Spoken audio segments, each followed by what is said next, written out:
What's Hello. going on, everyone? Hope you are doing well. Let's make sure. Happy Shedwars Eve. Excellent. Volume's good. I hope everybody's having a great weekend.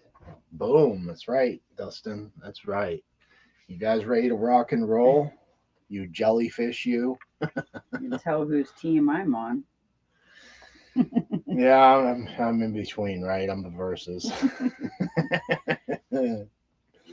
Oh, Hope everybody's getting excited. I know we are definitely getting excited. yes. Hello, Q. Um, So excited. I just got done editing our first video for tomorrow. which is really, Outside the box, yes, honestly. It's it's something we've had to deal with already this season, and we had to do our own research on it. So we figured we'd share that knowledge throughout the yeah, community. and found some surprising benefits through what we have been doing. And so So far, it's working. it's worked. It has worked, everybody. So make sure you stay tuned to that video. It's a good one. Outside the box, that is. Mhm. Lewis, how are you? Ragnarok, you were in here. Thanks to John posting his badges Yes. video today, which I have to say, phew, I thought that was going to be a lot worse. Yeah, we both thought it was going to be a lot worse, but yeah, I think it's an excellent way to challenge people and bring the best out of each individual gardener. If you haven't seen that yet, go ahead and go check it out. I'm sure rebels come. Yes, you are the evil empire. Yeah, King That was Kuba, beautiful. the Will It Grow Empire has succeeded for the past 3 years. It's time for Homestead Aquarius to take Yes, home the gold. totally is. It's just unfortunate you had to, be on the other side, my friend. But still, remember, keep in mind, we are all still part of Team Shedwars, so we all have each other's For the win. back. Ribbit. I like what you sent, Wide. Which one's that? Galactic poop flinging, says right. Oh, that was the unicorn poop we sent our arch nemesis. And today she got the friendship poop. Yep, she got the friendship poop. Because no matter what happens, we'll always be friends. That's right. Although that was more realistic for sure. I thought so. That was, You could definitely see the seeds in that one. oh, it was really nutty. That's for sure. Exactly, Q. It's time. It's time for Mr. Robert to get his win. Yeah, And yeah. since we have Sarah back on Yes, our Lewis. team, Wide Family Farms mail call today. Yes. yes, that was from us. Yeah, yeah, Well, the poo was from us. it was. Operation Capsaicin hooked you guys up massively. That was an awesome package to Yeah, get. it was. That was amazing. The fertilizer in that. Oh, hello, Carpenter Self-Reliance. What's going on, Welcome. buddy? How are you? Welcome, my froggy friend. Yeah, yeah. Team Aquarius again. So, has everybody seen that video? Can we talk about it? I have sent out links to the captains. We'll see if they show up. That's our crazy bird clock, if you can hear the birds in the background. Well, and I'll tell you what bird that was. Oh, yeah.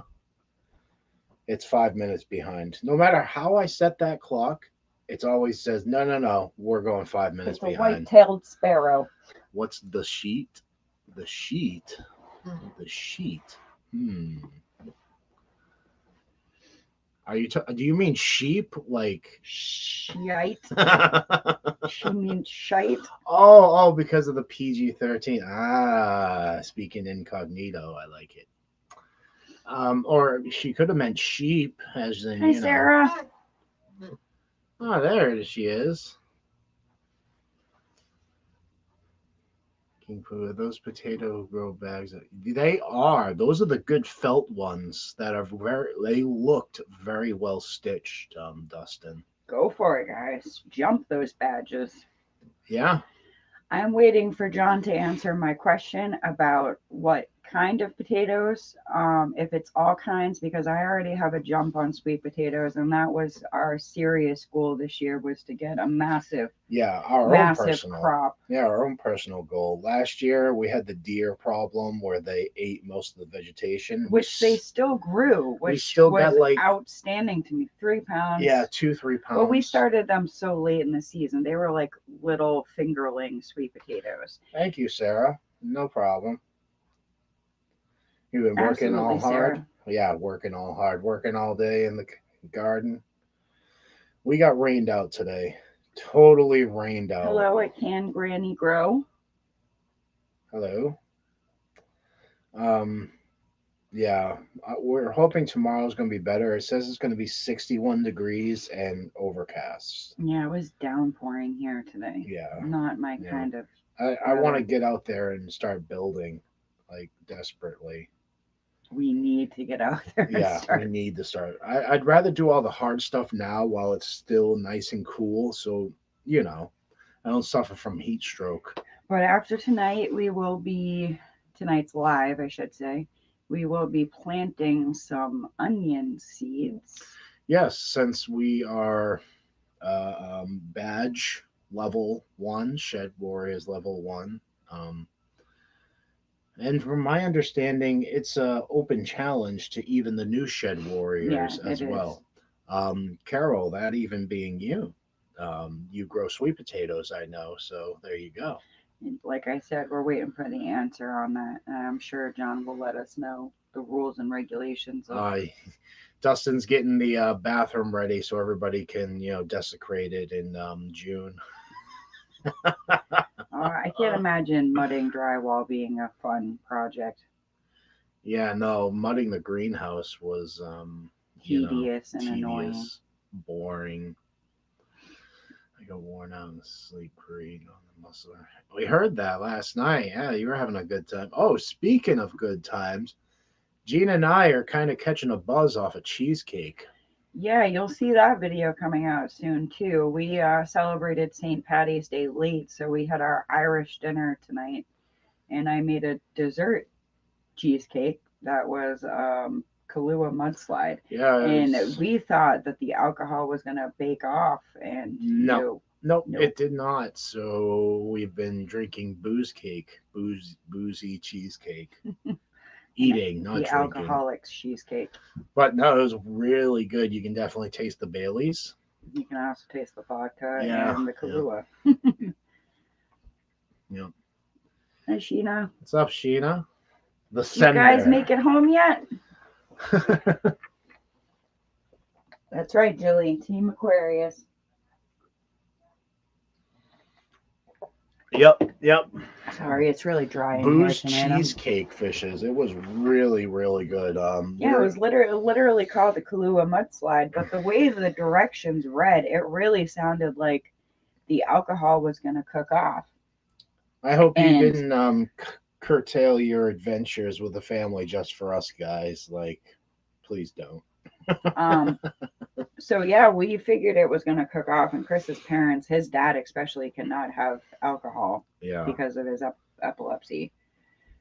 So yeah, good thing that we taste tested it before they did. Oh, that's beautiful. I love it, Sarah. Oh, that's great. That is awesome. It's a squid, though, huh? I don't have a jellyfish. I only have a squid. You can't find them. Me and Chris have been looking all over the place. For real, we're getting ready to paint a plastic bag and just give it tentacles. That would work. Right? The only thing I can find is the aquarium jellyfish. Yeah. Those are actually really cool, though. But no, they are. I'm thinking about putting one in my greenhouse. Yeah. Just for plastic jellyfish. Yeah. Oh, that's great, Sarah. I love that. That's so fun. I have a green one too, but I didn't want to wear it because it looked like a mankini. Oh, that would have been perfect. Yeah. You're gonna have to send that one to John so we can wear it with this mankini. That's what I was thinking. Yeah. So did you see John's video today? Yes, I did. That was That was a less than what we were expecting. Oh yeah. Yes, but I really like what he did there I to do. challenge each individual gardener. That was amazing of him to come up with But that. I mean, including all the new people Yeah. into this whole thing, that is beautiful. I mean, Yeah. amazing. I would not have expected that, and I just thought that was the most awesome thing ever. And I mean, it really, as you know me, What's up, Gear? I'm quite competitive anyway by nature. So as soon as I got done watching that video, I was like, all right, well, who better to learn from than Mr. John himself? And she went right to his videos and watched, I think it was a series of 5. Oh, it was a series of 3 plus his harvesting. All and right, so drying them. his series of onion videos, and Oh, that's yours. yeah, You have too many notebooks. yeah, we that's something we are doing this year. Sarah is taking lots of notes, lots and lots of notes.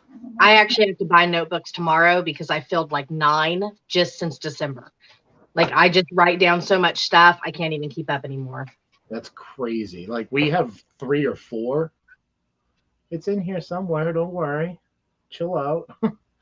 But she took down notes. She was like pausing it, like, okay, take down that note and rewatch, and Yeah, I found his secret weapon there. His fertilizer he uses. Yeah. Mhm. I think that's where we went wrong, is because we were Tool time. What's up? concentrating on the bulb growing. I had Yeah. no, all of these gardeners will tell you like, oh, don't worry about nitrogen. You don't need for onions. And John was the complete opposite. He's like, nitrogen. You want straight up nitrogen. And I was like, Purple tea there. that Hello. explains where things went wrong. Yeah. But now I can't wait to get started. Yeah. That and potatoes. I'm Potatoes. hoping he allows for sweet potatoes to count too, because I'm sure he will. Yeah. Yeah. I mean it's pretty much the same growing process. Who was that who just said that? I think it was Belly Acres. Yes, we are, and we are very excited. We even have our first video ready to rock and roll, just trying to figure out a good time to drop it, really. Yeah, we have a feeling that tomorrow's going to be a busy day Yeah. for Shedwars videos. I mean, Gail from Gail Southern Living already has 1 and 2 ready. Yeah.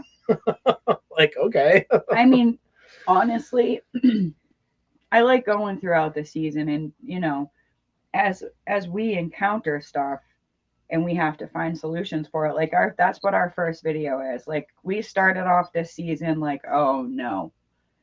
And most people already know that we're battling a rodent problem, so I'll just say it involves that. Yeah. And like We think we found a solution, and in doing so, we're hoping to help other people, because if you have chickens, livestock, rats are an issue. The reason we have rats is because our neighbors have chickens and ducks, and he has a now 2-year-old, and he hasn't been going out and taking care of his chickens like he used to. So we've developed a rat problem from it. And of course, winter came around and they were like, oh, look at this nice warm building out here, our greenhouse. So, Robert, you were about an hour and 45 minutes premature, my friend. But I didn't even think of that with the whole chicken droppings being what we used. Yeah. Anyway, no, you just have to watch the video. I'm kind of nervous about it. We do have gardening teaching tips in it, but it's not specifically gardening. So, yeah. Well, it is specifically gardening because it's affecting our beds, and we're doing something to fix the problem. Yeah. Well, I haven't even shown, and I planted probably 300 pea seeds, and I had a mouse come into my greenhouse, and I think out of 2 big, long, 72 cell trays, I might have 10 plants in one and 4 in the other. And yeah, so see, this could potentially help a lot. It does. I personally think it really will help. I do. Yeah. Okay, cool. Well, you know, I don't know. I always question myself because I want to do good. You want to contribute. I want to contribute. I don't just want to skate by and do bare minimum. And Oh, it definitely wasn't bare minimum. It was all out war. yeah, yeah it was. But so far, 2 Bruce, days what's up? and not a sign. Yeah, yeah, you can do that, Carol. But it's just Yeah, you know. too bad ours aren't mice. They are rats. Like Oh yeah, I hate rats. rats. Yeah. They're the biggest rats I've ever seen in my life. I don't know if it's because the nuke plant's a mile down the road or what, but Yeah, yeah, maybe. we were trapping them at first, and it was working for a week. But, We got 6 of them, and the last one that we got was so big that it flipped the trap over when it snapped. yeah, yeah. So yeah. Ugh.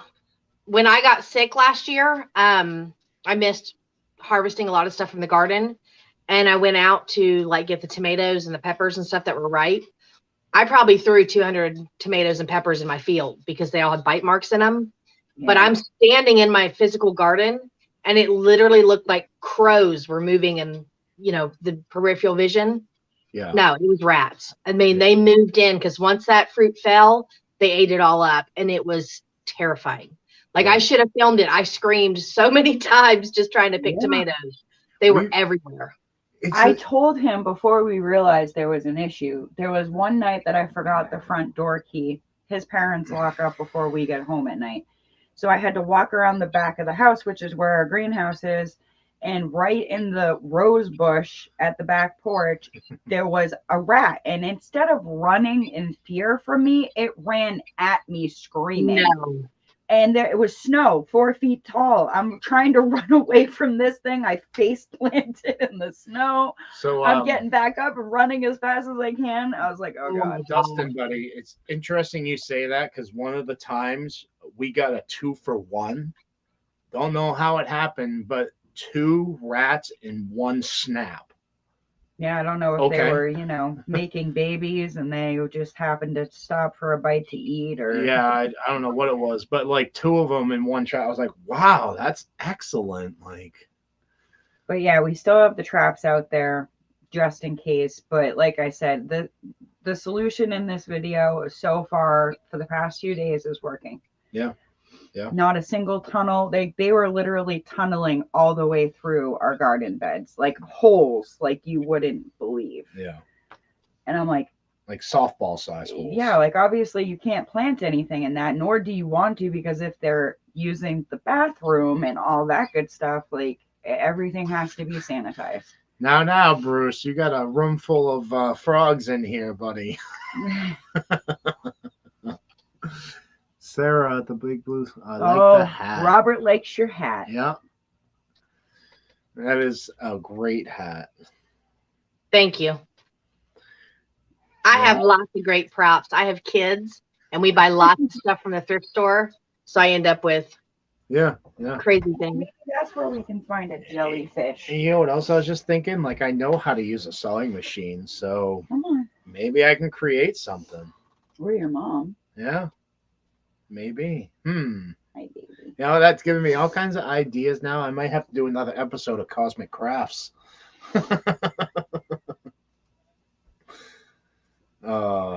Yeah, Dustin, that's what happened is like they finally realized peanut butter equals death. We have had this problem as well, Tool Time. Or is it Toolie? Tool. Okay. Tool. I had a lot of issues with squirrels hiding in my pots outside the past few years. And I can tell you the one thing that I did that really, really helped is sprinkle cayenne pepper across your soil. Because when they start to dig down, they get it all over their hands and their face, and it burns their mouth, and they will just not come back. Dollar Tree mothballs. Yeah, I just hate the smell of mothballs. I can't stand that. A lot of people do, but that's why they work for them too. Squid's eating Sarah is what Carol said. Oh no. What's up, buddy? Michael, how you doing? Hey, Michael. Thursday tool. Okay, I just want to make sure there's a lot of names we got to learn here, and make sure we keep up with the YouTube's booting people off of our pages, which I want to make everybody aware it does happen. So Yes. be vigilant with your keeping up with Shed Wars Warriors. Absolutely. I lost 10 subscribers last night because I sang.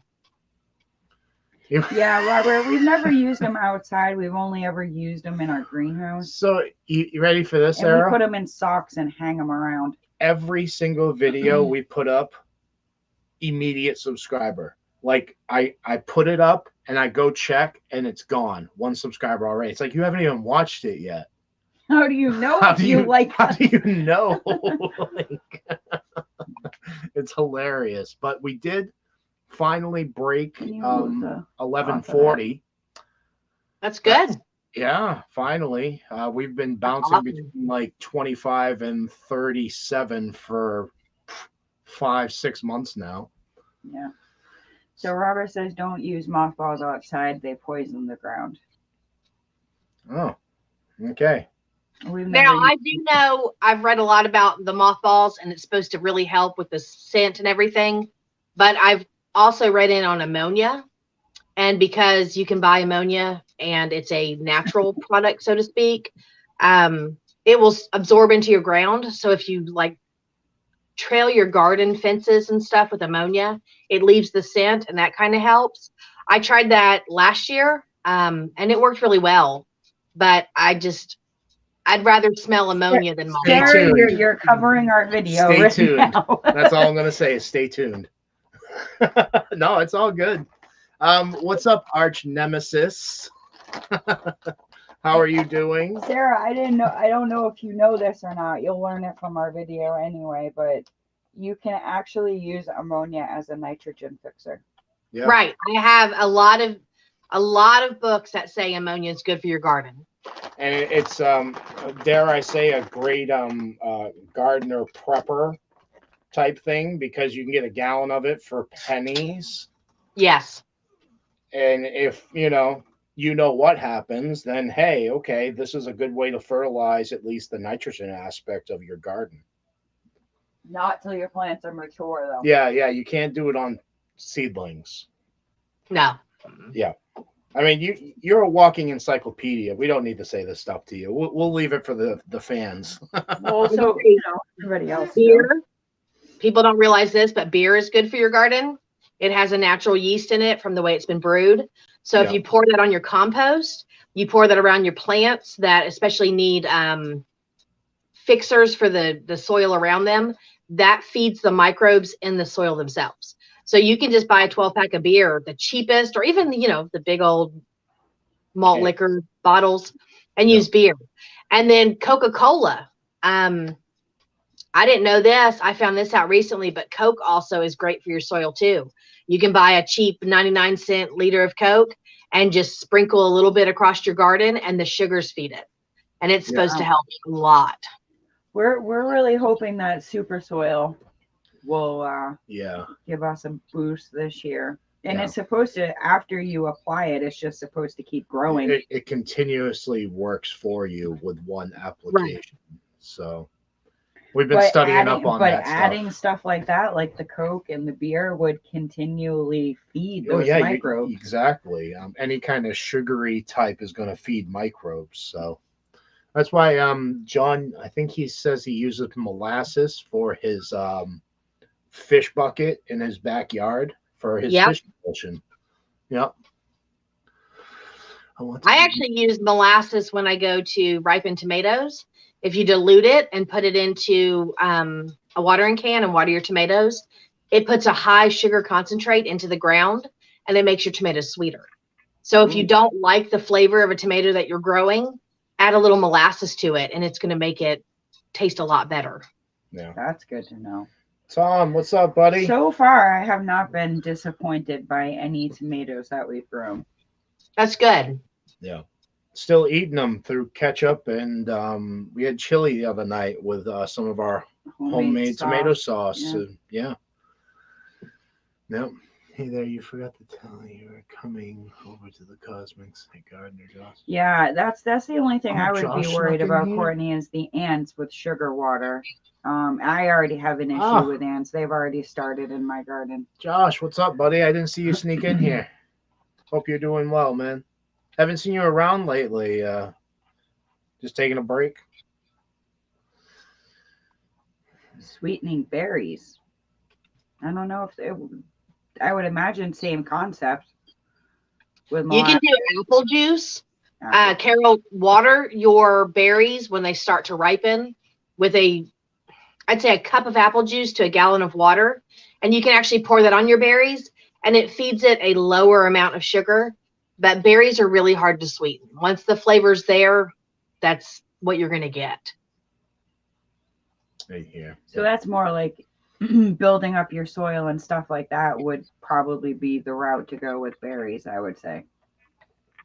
I think it has a lot to do with variety as well. Yeah, there is so many varieties.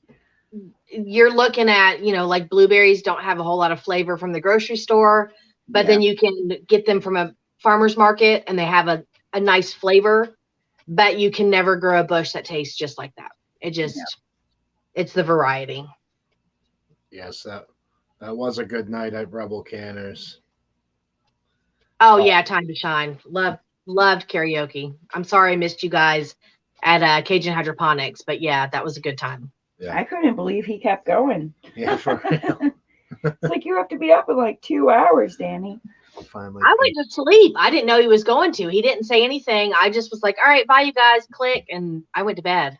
And I felt bad. I missed all the fun afterwards. Well, we jumped off, went over to Fishes and Love Life. She ended. And then we're like, what? Danny's live. Why is Danny live? And then after that, we jumped over to North Shore Preparedness. Gosh, you guys stayed up all night. We were up until 6 a.m. baking and finishing a boozy cheesecake. Yeah, that was. Yeah. It was worth it. It's delicious, but. But our Irish dinner for St. Patty's Day was absolutely amazing. Really good. We videotaped it also, of course. Yeah, that took a lot more time. Yeah. And I'm about halfway through editing it already, so. Yeah, Courtney, some ants do pollinate. So, Courtney, I don't like telling other people's business, but definitely send your positive vibration his way. He Prayers, needs whichever it. you. Whatever you do, he needs it. We got in later in his live, so we're not exactly sure what's going on. We know he had to go to the doctors, and he was not sounding very positive last night. Yeah. So definitely stop by and give him some love and support. Prayers. Yeah. Yeah, just keep him in your thoughts, basically. A little piece of heaven. What's going on? Hey. I had to get off last night. Oh yeah, you were all we'll say relaxed last night, Carol. Oh, what did that say? Sheena said Danny doesn't even remember. Yeah, Courtney. It's yeah, I don't want to go in the deep. It's not my place. But yes, just definitely send him some good vibes for real. But yeah. All right, I got to take the squid hat off. My head's getting hot. Yeah, right. I am. Don't laugh at my hair. It's probably gonna look crazy. All right, we saw Courtney's hair earlier, so. Yeah, she did have wild hair. Yeah. Okay. Well, yeah. Well, Sheena, all I can say is at least he wasn't falling asleep on the stool. Oh, that was hilarious. John was gonna bust his head. Yeah, twice he almost fell over. It's one of those where you wish you could have like a shock button to like wake him up. Yeah. You're gonna fall. You're gonna fall. Yes, it is, Carol. Yes. Yeah. It is. Thanks, Robert. Reals, it was a hot mess. But it's natural beauty, Courtney. There's nothing better than natural beauty. I don't understand this whole clown suit makeup thing. Like, thanks. You're welcome. Okay, Gina, I think you're beautiful. Well, thank you. She is, but she doesn't need the clown suit. Like, that's all. So when you guys get divorced, just you can move. Oh, to wow. me. Dang, there you We go. would make one hell of a couple, Sarah. Yeah. I'm just kidding. You know that. Well, I mean, I would come with you, so like, yeah. I would love to. Divorce and you'll come with Well, me. if you're gonna go live with Sarah, I'm sure her property's big enough. We could just say, I'll garden this half, you garden that half. We'll. We got plenty of room. Plenty of room. Looking great. Yeah. See, you're the eye candy of this channel. See, it's not me. I mean, I'm the one who got all nice Dustin and likes his woman with shaved war paint. and- like it, Dustin. Oh, Yeah. dear. Did you see Gear's comment? No, I Make missed room it. for you and my shed. Oh, Chrissy, yeah. All right, wink, wink, buddy. I like that shed. It looks warm and cozy with all your plant starts. And you may I don't want to say the wrong word here. This thing. Yeah. Yeah, you can serenade me in your shed as well. Oh, I might get jealous of that though. Yeah. No, you Somebody two. needs to get a banjo and learn Yeah. to come away. Yeah, you two did great last night on the singing.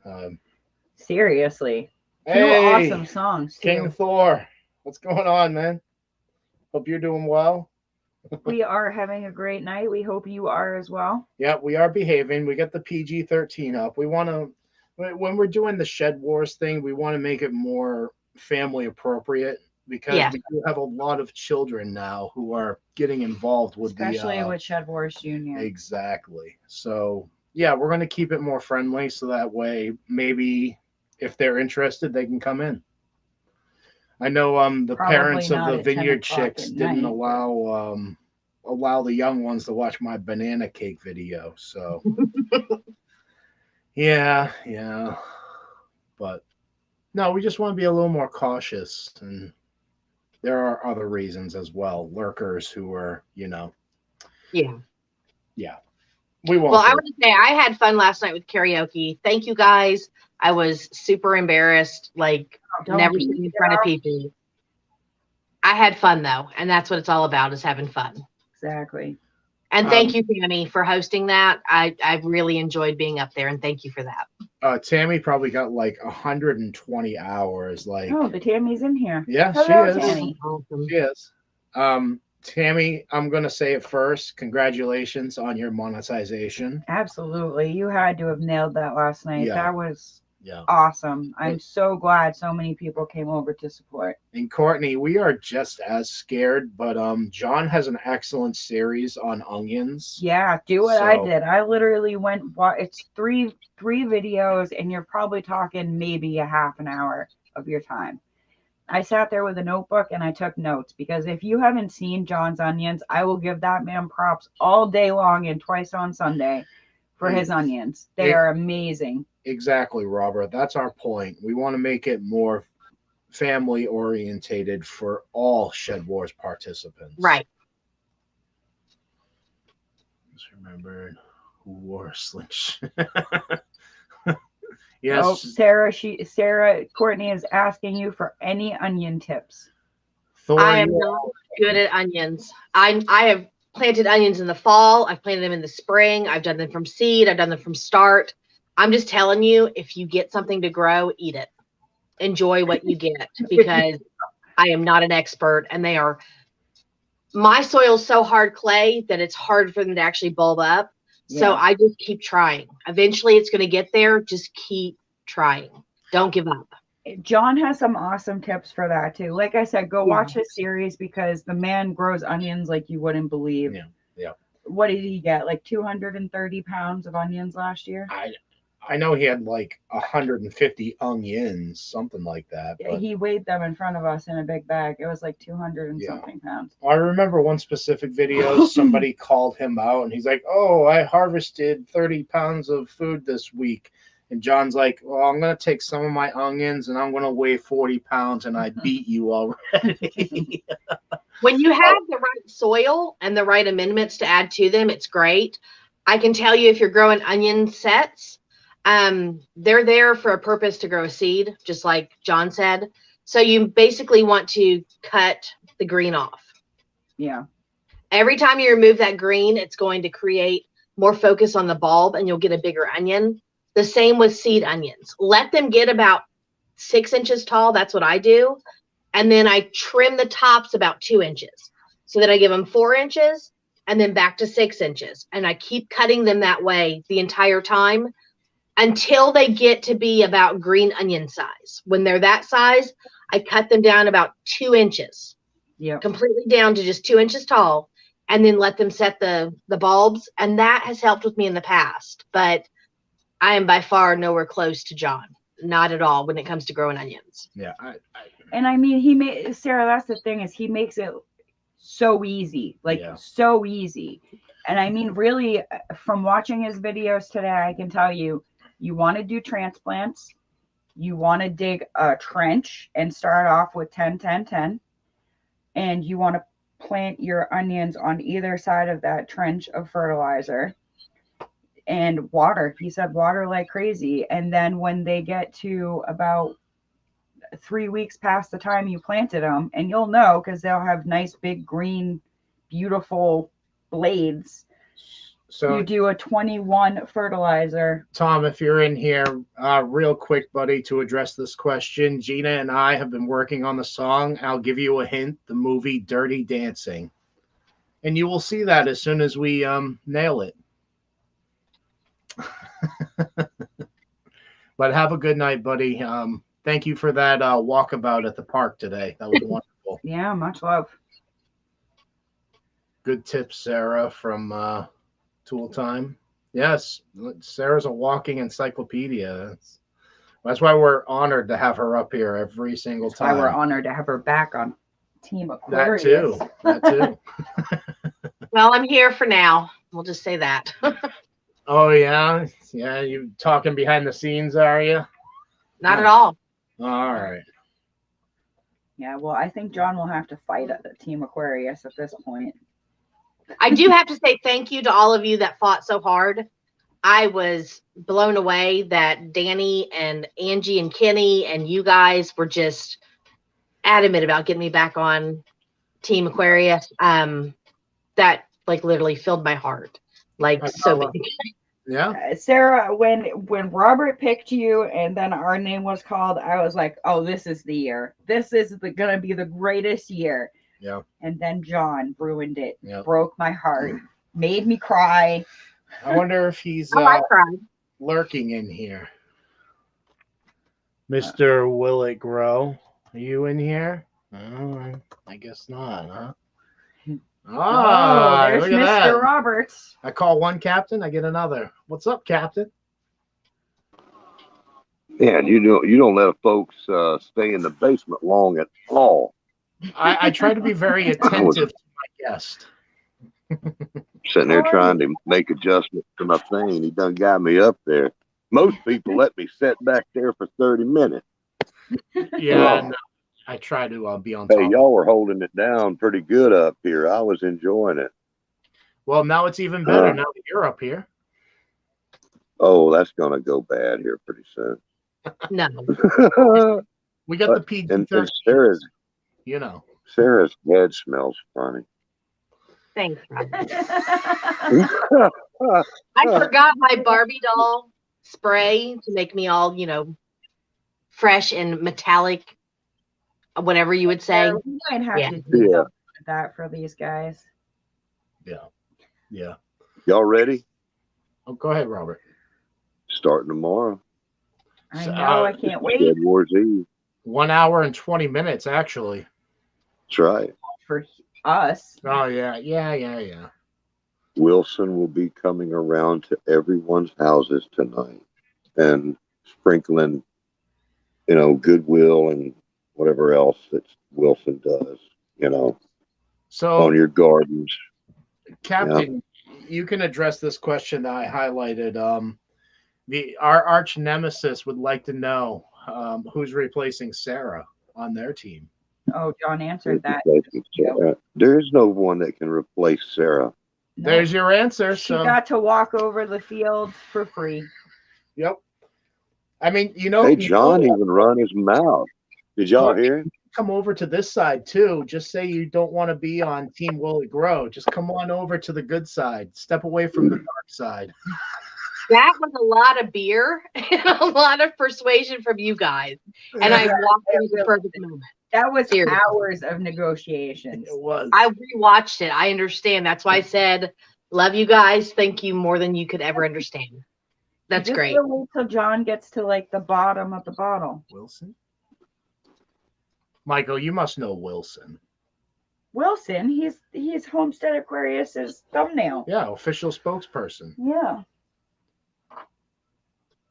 They took all my poopers. He's really the one that makes the rules. I just put them out there. Courtney, I guarantee the poopers are going to be involved in this one way or another. Yeah, this I have season. a sneaking suspicion there's going to be poop troopers versus poop troopers before the season's out. I would think that we're all in for a whirlwind this year. There's so much craziness going on, and it hasn't even started. Like, this is going to be the greatest, funnest year ever, honestly. It's gonna be fun. And, some of us are, like Gina and I, were starting to come out of our shell a little bit more. Our first year, we didn't want to be like, oh, attack, and we wanted to get to know people, feel them out. This year, Courtney's our arch nemesis. We're sending poop in the mail. Yeah, we're sending poop in the mail. Chris, Yes. you were on screen making a banana cake in a banana hammock. Brother, you're not in, your shell is somewhere else. You're not in it, okay? Yeah, that's what I mean. Like this year, it's a whole new ball of wax. He's no longer You busted out. a frog. What's that? He's a brand new frog. For a turtle, he's a frog. Yep, I'm an official toad this year. I'm not shell shocked. I've stripped my shell. Wait till you see what I'm sending you, says Courtney. Yeah, I'm waiting. We have your rebuttal video coming up. Evil do-gooder. Hey, Diggs. Diggs, what's up? There was something else in here that And Danny's up in here. you left your shell in Oh, another I saw state. Danny too. Yes, I did, Danny. I did leave my shell in another state. I'm feeling comfortable with the Shedwars family nowadays. Yes, the evil devil emojis. Only John and who got excited for the banana cake? Just for the record, I was not excited about the banana hammock. Well, John's the only one that entered. Oh, He entered. hilarious. Yeah, that was hilarious. He's like, "How do I bake this cake?" Like, I still have my video to put out, and I'm sorry I haven't done it. I ended up with the flu for like 9 days, but I'm going to get it out first thing this week. no worries. It was for fun. I don't want to miss people and not put them on the playlist. That's all. I want to give credit where credit's due as much as possible to all of you. Danny, you're shy? What? No. I don't think those two words go together. Yeah. Danny and shy. No. No. I was thinking about making a banana cake, but in a weird way. And I'm nowhere closer now than when I first started to making it. So maybe I'll make it one day, but it won't count for anything. Sure. But it'll be a shout out to y'all when I do it. Put the hashtag on it, Robert, and I will get you on the playlist. There's no time limit or anything. Yeah, John asked us to throw it out there. We threw it out there. Yep. There you go. You shouldn't have challenged me. That's what you get for when you challenge a chef. He shows up in his underwear. Yeah, I show up in my underwear. What? I am shy, says Danny. Hey, Chris, Hi. send John the link. I emailed it to him. Shall I send a text? Yeah, send a text. That'll work. See, Nobody checks their email anymore. last time he told me to email him. This time he wants a text. Like, you're so He's indecisive. so fussy. He is so fussy. Send me an email. Send me a text. Okay, guys, I'm going to take a short little break. I'll be right back. Yeah, Okay. no problem. We'll be here. Oh, yeah. Sometimes with the banana hammock, it just falls out there. Yeah, yeah.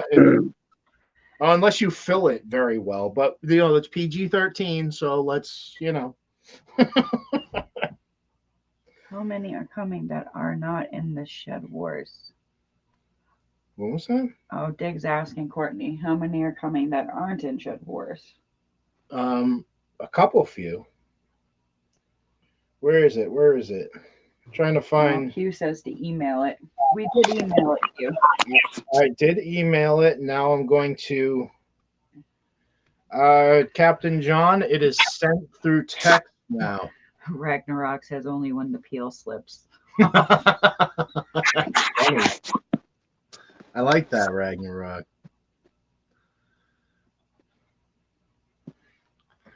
Oh, just Bruce and Purple are the only ones not involved in Shedwar. Diggs. Well, no, that's right. Courtney's been asking Chris Wyatt, and he keeps saying no. He's not sure. Yeah, he's not sure. Who else was it? Well, Nikki and Jay is part of Shedwars, so yeah, it's just Bruce and Purple. Courtney already answered. Yeah. Oh, Diggs. And Diggs. Yeah. At Cosmic Cultivators, Chris, shoot me an email link. I will join you. Love you guys. I'd like to keep it PG-13. He said, I'll keep it PG-13. All right.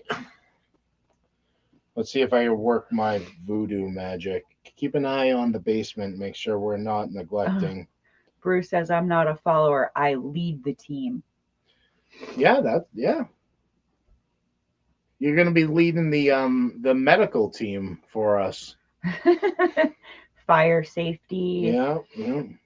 Search for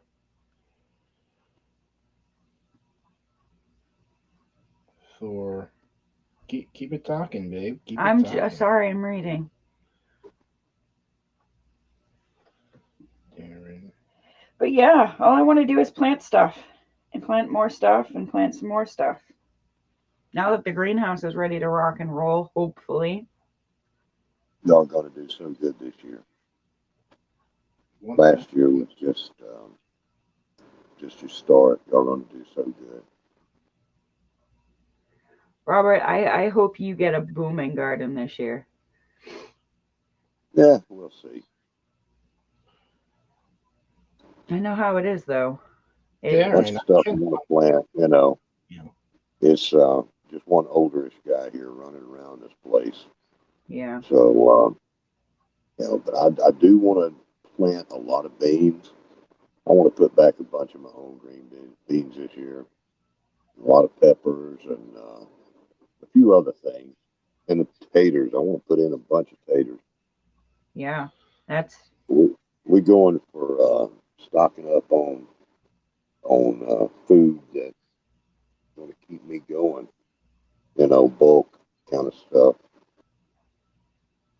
Peppers, tomatoes, that's pretty much our main focus this year, just so we can get stuff canned, and that's been a huge help, is having homemade tomato sauce, just being able to go grab a can when you need it. Yes. I can't find your email.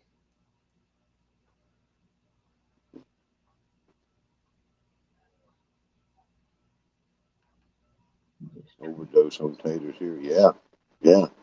And you wussed out, Thor Haven Thorn. You said, no, I'm not going to join y'all this year. It's like, okay, all right. I invented dang Shedwars World Fair for your long-haired self. Hey, you can show off them cows. You said, no, I don't want to go. Captain. What's going on? Oh, Lord is here. What's going on, John? Hello. Hello. How are you? Hi, Chris, Gina, Sarah. How are you? Nice to see you guys. Good to see you. Notice how happy Sarah is over here. Yeah. Did you see Sarah's hat, John? I did not see. What was she wearing? Wait, my camera's off. Sorry. Isn't it the greatest? That's cute. I like it. That is cute. I'll tell you one thing: you cannot find jellyfish anywhere. Yeah, it's really hard to find a jellyfish anything. Like, might have to fire up the sewing machine and make a couple bucks, you know? Oh, you got come to Cape Cod, you find plenty of Portuguese man o' wars. Yeah. So, And John, I just have to say thank you and congratulate you on that badge contest, or however you want to put it. Like, what a great thing ceremony. that is. Seriously. Yeah. Like, you're welcome. That's been in the works for about 3-4 months, and finally it came to fruition. And I'm glad that you guys are willing to accept the challenge. And it's just something that I observed last year watching all of you guys. And, like, okay, Gina and Chris need help. Sarah needs help with this. This one needs help with that. And not to pinpoint, just using you guys as an example because you guys are here on the panel. And it's like, I'm going to challenge. So I'm going to make, the level challenge, and I'm going to make it up to 5, where I want to see you guys compete like really hard. And it's so you guys, and I challenged myself. It's so everyone can challenge themselves to specifically get good at the crop that you had a hard time with. I know, Gina, you and Chris, you guys you tried like heck. Yeah. And you didn't succeed successfully at growing onions. Yeah. So that's why it was you guys that gave me the inspiration back in 2021 when I'm like, okay. John, I think the best part of it too is like today, as soon as I saw your video, watched it, and I was like, all right, well, he wants to challenge me at growing onions, then I'm gonna go learn from the one that I know can grow onions. So I went right to you. I'm sure you noticed all the comments on the. I did notice. And I watched those when you put them out, but there's a difference of watching and then I literally sat there and took notes. On every video. Yeah. So I'm like, all right, I can't mess it up now. There's only one way to do it. Yeah. But I think that will be huge for the community too, is we have people that are great at growing certain things and then people that aren't as great at growing certain things. And not to mention, it's almost like a mini game for the new contestants of Shedwars to strive for something else other than growing a whole crap ton of weight. Oh, I can strive for these stickers now, these badges of accomplishment. Right. Is where that's exactly what I want. Is I want each individual member to showcase, like, concentrate on one specific, like, hey, look, you know what? I'm good at growing snake gourd beans. I'm going to make a series for my community to teach them. How do I do that? Sarah, the great thing, what are you great at growing? Most likely squash. That's my biggest. Bam. Okay, you want to learn how to grow squash? Sarah, I suck at growing squash. So, in the community, I'll go watch Sarah how to grow squash because she's going to teach me, because I'm not going to teach you how to grow squash because I'm not good at it. Am I good at growing onions? Am I good at growing corn? Corn, yes. Sunflowers. I can teach you sunflowers, peppers, and all that stuff. But there's certain things I need help with, and squash would be one of them. I'll go watch Sarah. Stop it, Courtney. You're amazing. Your garden was absolutely beautiful. Courtney is also an amazing gardener. Yes, she is. I mean, there's a lot of different things that some of us are better at certain things than others. And some of us that are still learning and trying to teach. Right. I mean, I'm telling you, I can grow a head of broccoli or cauliflower. Yeah, I think that should be a definite sticker, John. I can tell you cabbage. Or just cabbage. Yes, cabbage. I can grow it. Yeah. Yeah. Can't grow it. I can grow cabbage. Yeah, Gina can grow cabbage. But I can't grow broccoli or Brussels sprouts or cauliflower to save my Yeah, life. yeah. What's up, Tara? I And want to yes, know. and yes, sweet potatoes do count for the Good. potato challenge. Awesome. Cool. I want to know how many members actually have like the level 1 badge and the level 2. I'm just curious.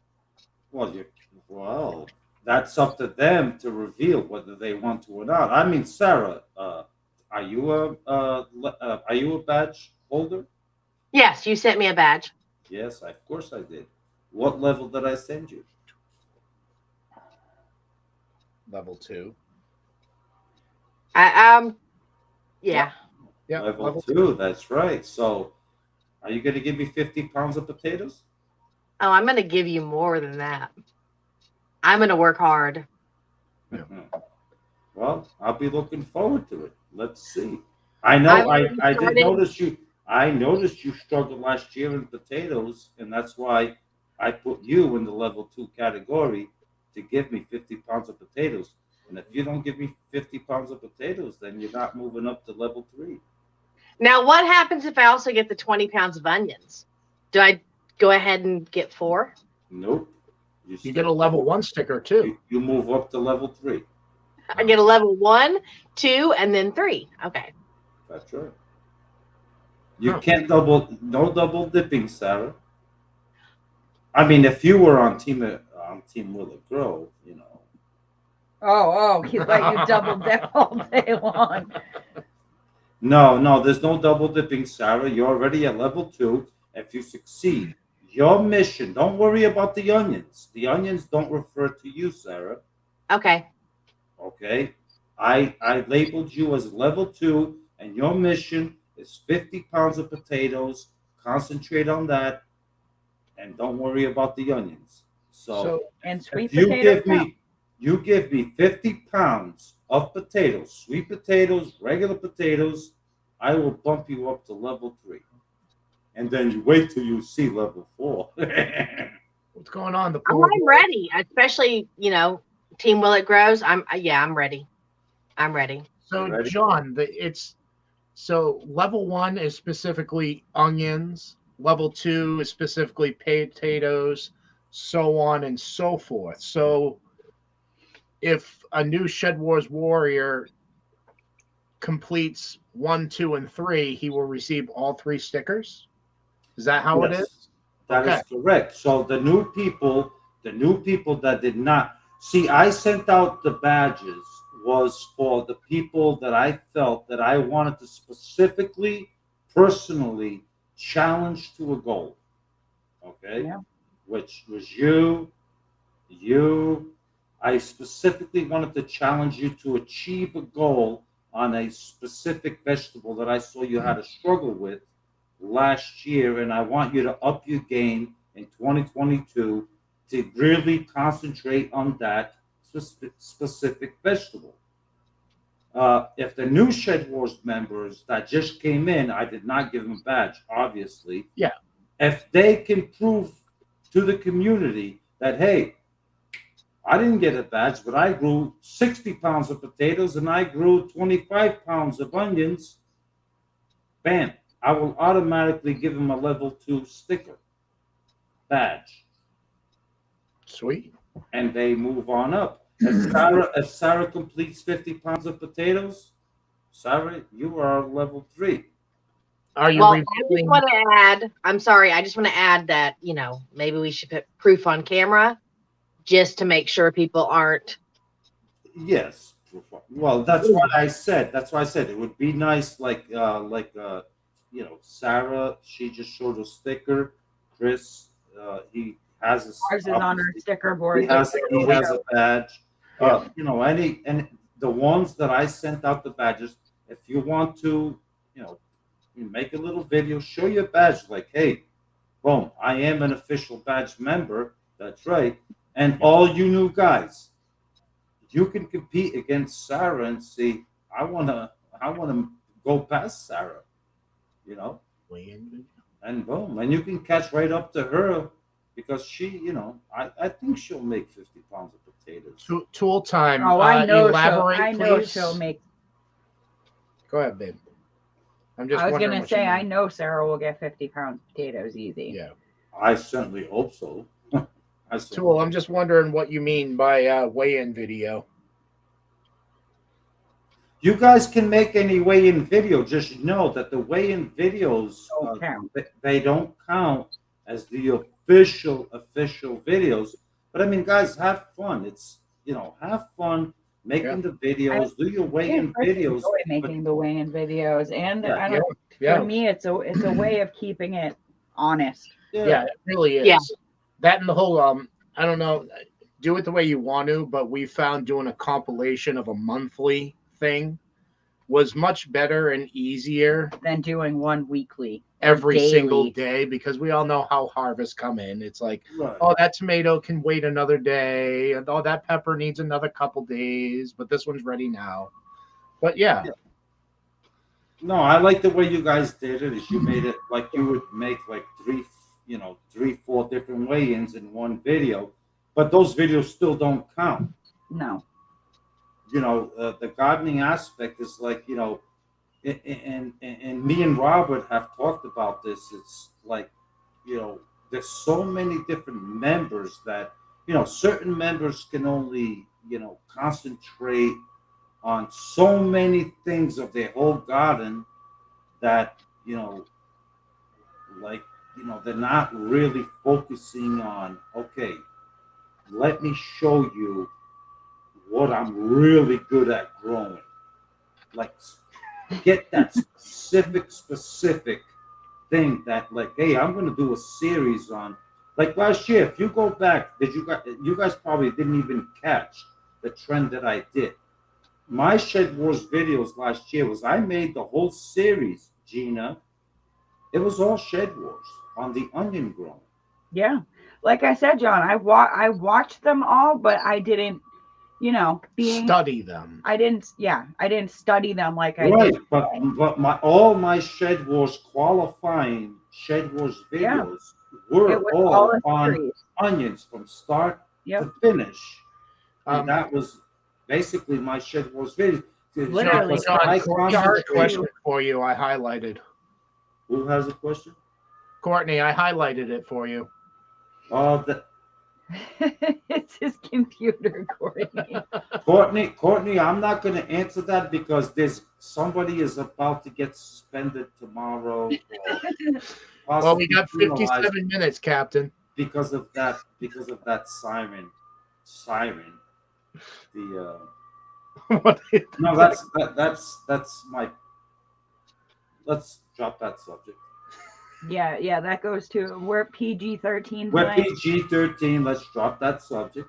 Wait for the video 6 a.m. tomorrow morning, and you'll see what I'm talking about. Oh, already, huh? Oh, I'm gonna start out with a bang. Oh no, nobody gets over me in the wintertime just flapping their gums with. Oh no. 6 a.m. Wow. Who's gonna be up at 6 a.m.? I'm not. Well, the video's gonna be, published at 6 a.m. You wake up at 8 a.m. then watch it at 8:30 a.m., 9, 10, whatever. We might still be up at 6, maybe. Oh, no, I'm not. I hope just not. Make sure. Not tonight. Just please, all the new members, can I please have this 1 minute to just disclose this? All the new members that are not familiar with me, please, if I post the video, please, especially when I'm yelling, or a Marshall video, watch the video all the way to the end. Yes. Please. Watch it all the way to the end.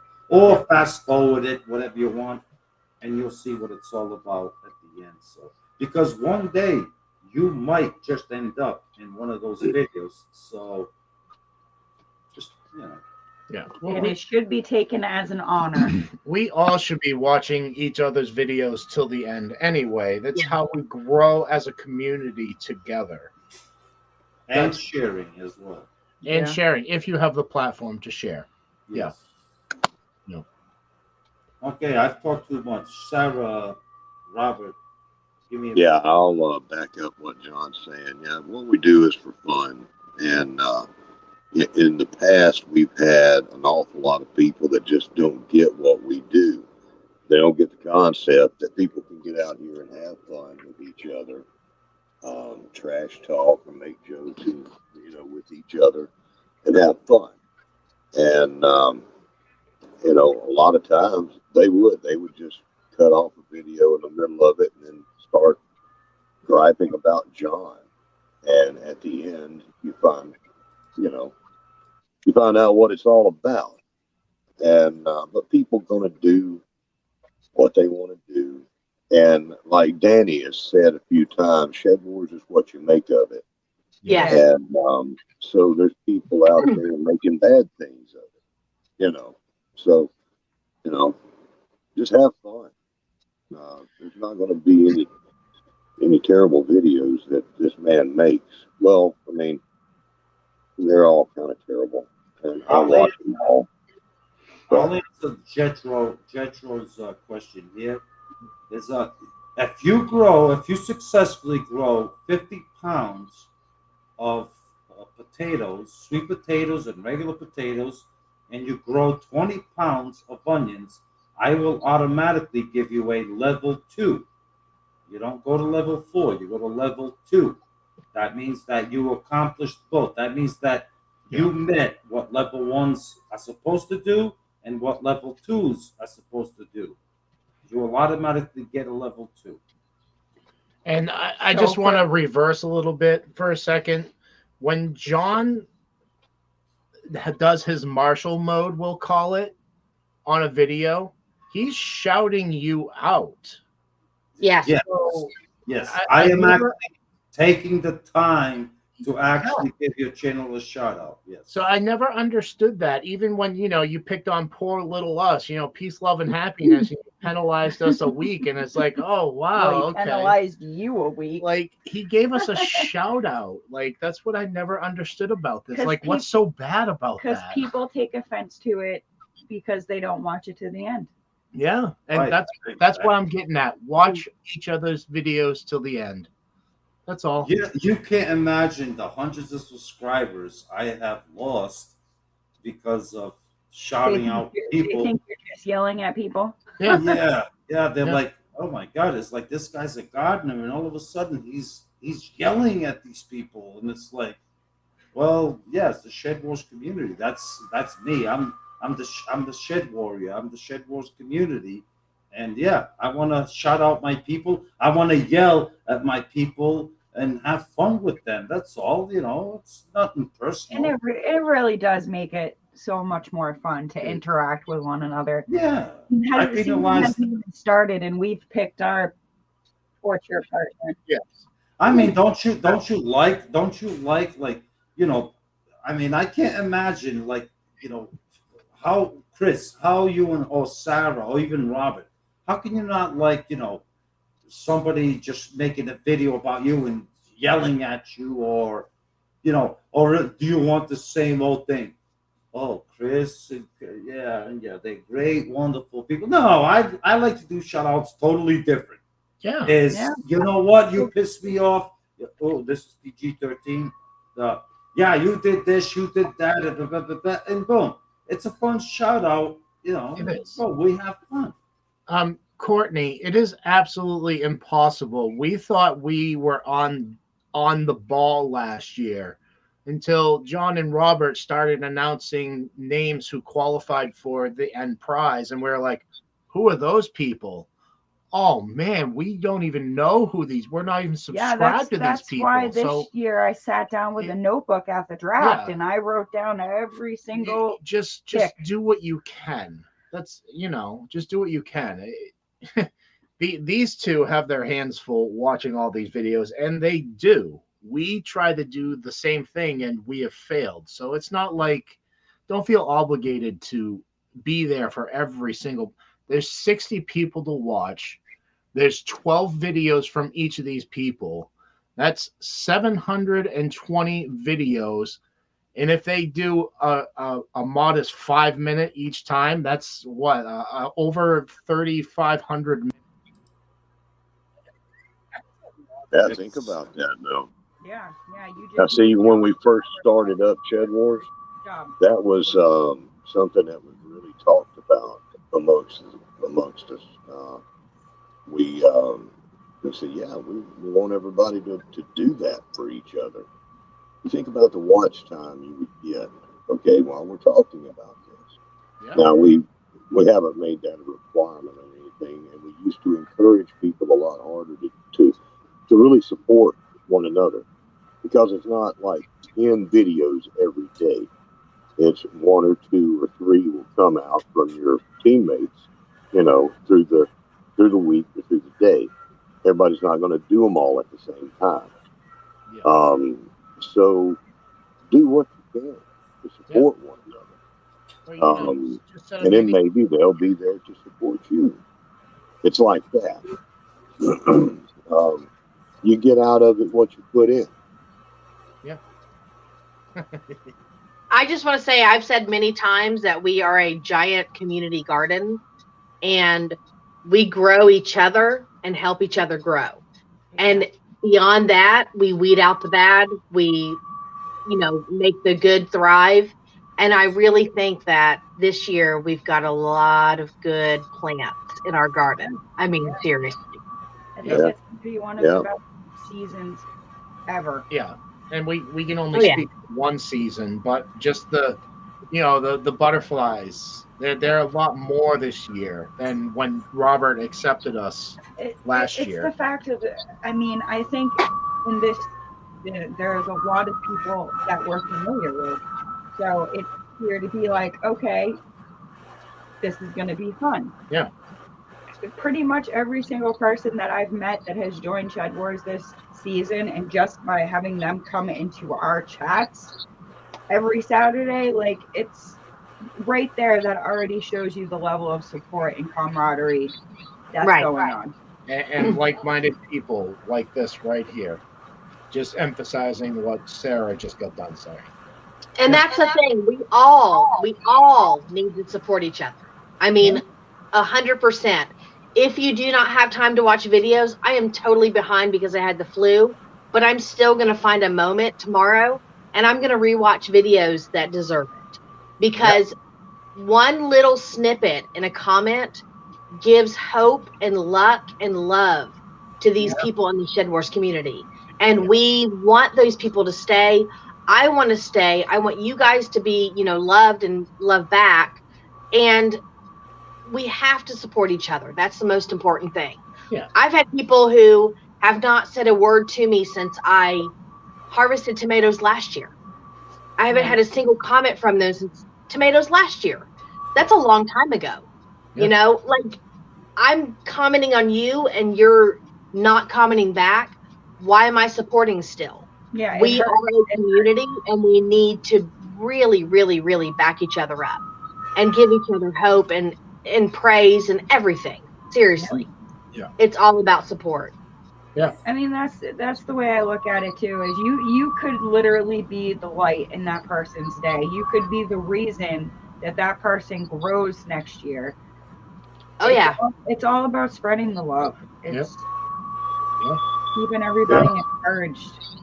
Sometimes growing is a hard thing to do. Yeah. Absolutely, and it goes back to my train of thought is to come up with the badges aspect of it is to get, like Chris, you made, was it Chris or Gina? The comment you left on the video was, "Thank you, Captain, for kicking me in the ass." To get you growing onions. Yeah. There you go. That's exactly the inspiration is, come out with something like this. Like, yeah, you're gonna get a kick in the butt, and I want to see you succeed. I really do. Yeah. And I love onions. And that's and that's where that's where the community comes in. Is like, you don't need to just go to my place. Go to other community members' channels. Like, ask questions. Hey, what do you do to your onions? Or how do you grow potatoes?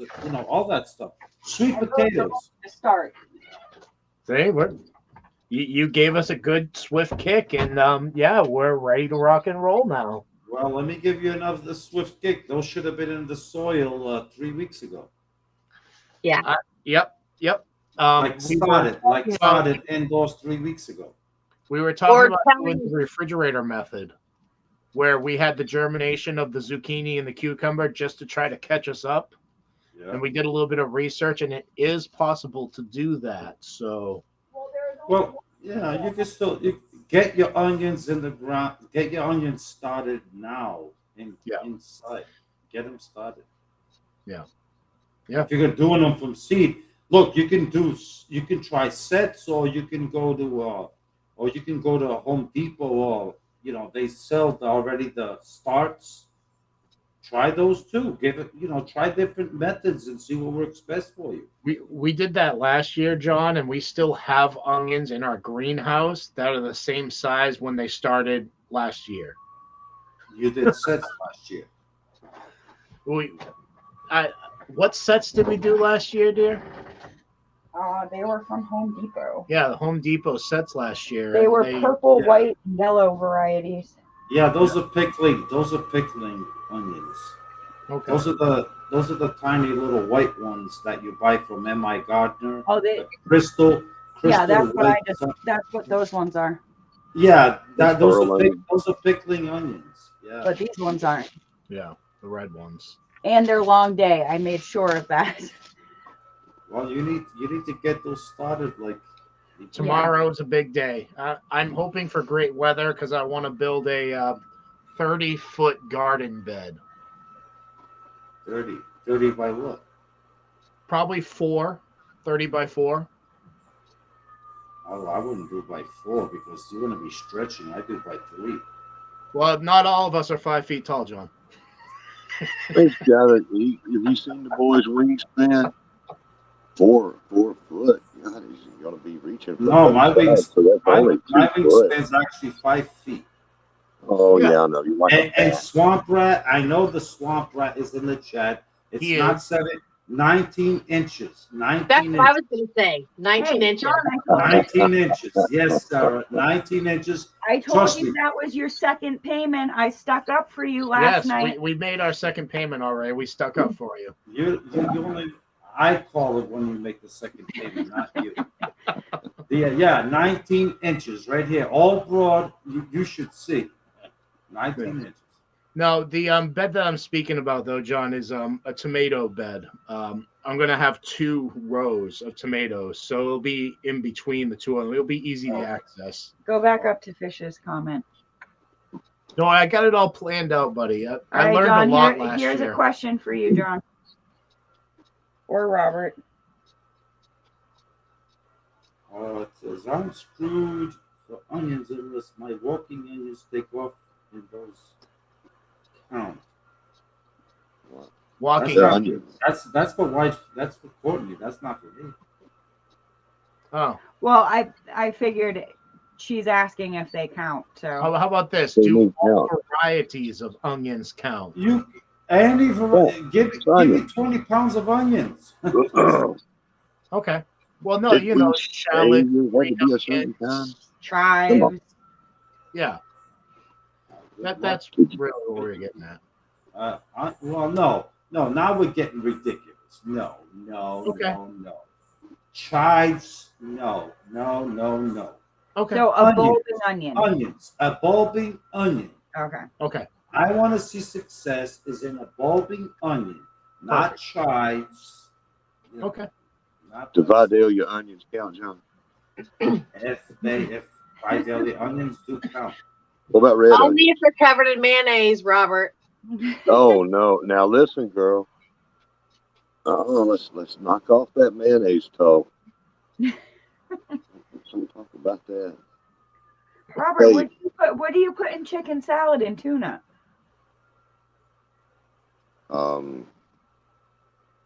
Nothing. I just put He lives chicken on the fried grill. chicken and Taco Bell. That's all the man eats. What? How would you know that? I watch your videos. Oh, okay, that's right. Well, I've seen some pizza cayenne powder in it, and he's good with it. You what? Cayenne powder. You love cayenne, right? Courtney, yes, they do. We addressed that question earlier. Yes, they do. Yes. Any type of potato. Although they're not potatoes. Even though sweet potatoes are not potatoes, but they do count. Yes.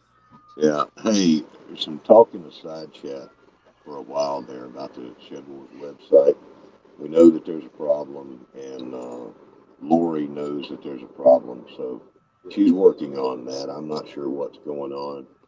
Haven't talked to her today, but she is working on that. So She'll get it fixed and getting it going. that is under construction or repair or whatever it is she's doing there. Hey, Lewis Marshmallow's here. Hi, Lewis. Yeah, Master Marshmallow. Yep, Lewis Marshmallow. Hello, Lewis. I can't believe he got a nickname before me, John. That's Well, with a name like that, Lewis Marshmallow. Yeah, Lewis Marshmallow. It's so much simpler. Jesus. Oh, they all want a name until they get one. Lego Marshmallow. Let's just keep it Lewis Marshmallow. It is what I say it is. Lewis Marshmallow. I'm waiting for this one's nickname. You said you had a good one. I'm waiting for it. Oh no, but I need to go. Yeah. People keep whining. It's like, please give me a nickname. I feel bad. And when he gives you a nickname, you're like, oh my God. I know. I got thick skin, buddy. I worked in a restaurant for 17 years. You know, shit goes down in a restaurant. Muted, John. You're muted, John, buddy. Yeah, John, you're muted. Oh, I'm muted. Oh, I'm sorry. I was like, Belly Acres is not here, are they? Yeah. Wait till tomorrow morning. You want to talk about nicknames? Wait till tomorrow morning. Mr. Marshmallow, John. That's what Lewis is saying. It's Mr. Marshmallow to you. Marshmallow. Last time I checked, I am older than Lewis Marshmallow. I'm not obligated to call anyone this. Oh. I am the elder in this chat, I believe. Well, other than Robert. I was gonna say. Well, but I can respect that, Mr. Marshmallow. Okay, Mr. Marshmallow. Yeah. I like that. Yeah, sure. That sounds like a game. Yeah, Mr. Marshmallow. Okay, it's the Mr. Marshmallow game. Marshmallow. There you go, Mr. Marshmallow. Officially. So, Grandma, I believe at the Shedwars.com site, Lori has been keeping up with all of the Shedwars teammates on that site for both Homestead Aquarius and Willie Grow. Now, Lori's a true asset to us. She does an awful lot behind the scenes. Yeah. And, everybody needs to support Lori when she's throwing out a video. It's greatly appreciated by John and I. She does a lot for it, and it's for all of us. Yeah. Shedwars Eve. Who's going fishing? Dang, all this gardening talk. Anybody going fishing? I am.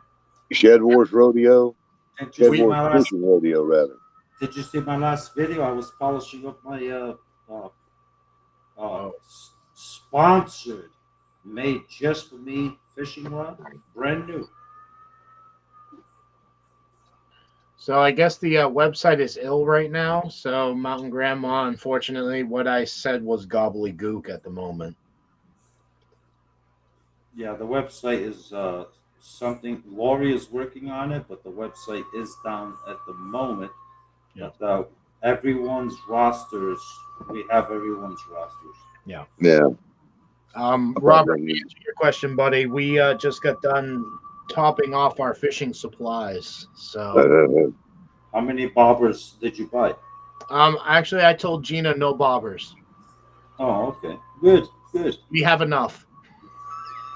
I got some fishing line yesterday. Chris, if I see you, let me actually get on camera. If I dare see you toss a bobber in the water, I told you what Chris, happens around here. Chris, you are a Yankee. I If I told see you. you toss a bobber in the water. All right. What I'm going to do is I'm going to show you what happens when I don't toss a bobber on. And you're going to be like, what the F? Like, seriously, every single cast he's catching seaweed? Catching what? A minnow? No, seaweed. That's all I Oh. catch is seaweed when I don't use a bobber, man. Unless the tide is really good and I can get a good drift going, all I catch is seaweed. Okay, Chris. I'm going to make a Shedwars fishing rodeo lesson on fishing in the Northeast. Oh, yeah?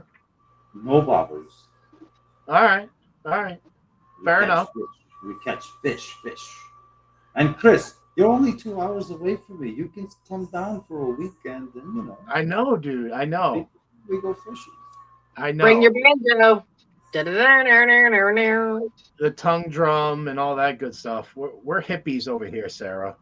I understand. Be kind of cool. Have a battle out there fishing on the boat. You know, Yeah. one man from each team. Let's see who can put the most fish in the boat. It'll end up being Gina, though. Probably. But you have to do karaoke because John said he listens to ABBA while he's fishing. Yes. So I'm going to hear some ABBA from both of you guys. Yeah. No, I wasn't kidding about that. Yesterday is every time that I go fishing, Donnie, the wife, she puts on ABBA all the time. That's the playlist. She puts it on, and that's what we listen to is ABBA Gold, and you know all the ABBA songs, and we just drift along. We do drifts, like 2-mile drifts, and it's like boom, we catch, then we go back upstream, do a drift again, and we just have a blast drifting and catching fish. And So I'm sure Lewis is joking here, but it brings up a question, Robert. Can fishing be more than fishing line? For instance, can I go out there with a bow and arrow or a gun or a stick of dynamite? Yeah, sure. You can. It's all about bringing in food, kids. Perfect. It don't matter how, but you may want to do whatever is legal in your area. Yes. Bring in food at your own risk. Okay. I mean, Lewis, if you and your dad want to go fishing with a bazooka, Oh God, that seriously brought back absolutely. memories of my dad talking about fishing with cherry bombs. No, we actually have a harpoon gun as well, Robert. That's why I was curious. Yeah, Shedwars bears no responsibilities for anyone cattle rustling, fishing with dynamite or poisons or anything else. Well, if I didn't say the dynamite, it would have been brought up in a future conversation. Like, can I use this, that? It's kind of like John saying, if you can eat a toilet on camera, it counts. That's right. Very good It point. counts. Dynamite are illegal in most areas, but not in New Hampshire. Not in New Hampshire. No, you can use a stick of dynamite around here. Had somebody ask last year if they needed a fishing license to go fishing for Shedwars. Yeah. And they were serious.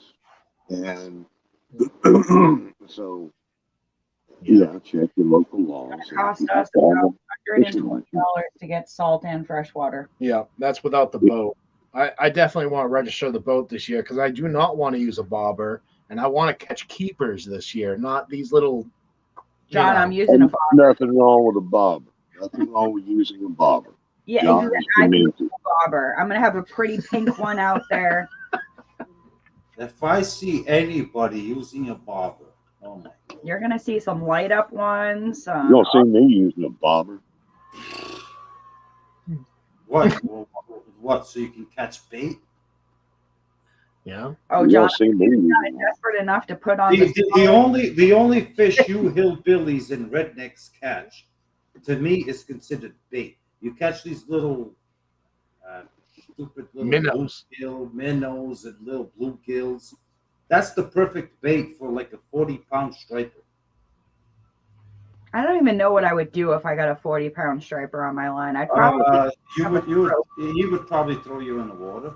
Yeah, that Like too. the biggest one I've ever caught, if I had to guess, was like 25 to 30 pounds. That's the biggest one I've ever caught. That's And I bet it was a fight too. But I do have one of them fish stories. Believe it or not, it literally bent my rod over, took my boat for a ride, and then went around a pier and snapped my line. That's my story. That's that. I could certainly believe that. I Yeah. believe that. But that was when the rod like bends over, you have a monster. It was probably a shark. How tight was your drag? You gotta work your drag a little bit. I do adjust it to Let them run. Let them run a around little here. bit. It's weird, John. Like there's been days where me and my buddy have caught 100 fish in one day, but they're all schoolies. So you adjust your drag to what the day is, Yeah. Or if you throw what we call a super cow chunk, where you just cut the tail off and cut the head off of a heron, and you put it on the hook and you throw it out there. Yeah, you want to tighten that thing up, like. But yeah, Sarah. Carla, living a road life. yes. We need you to go out. Wait a minute. Wait, which team are you on? You're on John's team, aren't you, Carla? Yes, Carla is on my team. No. She don't need to go fishing then. If she's on my team, she needs to go fishing. Catch some more 300-pound grouper. I want to go fishing.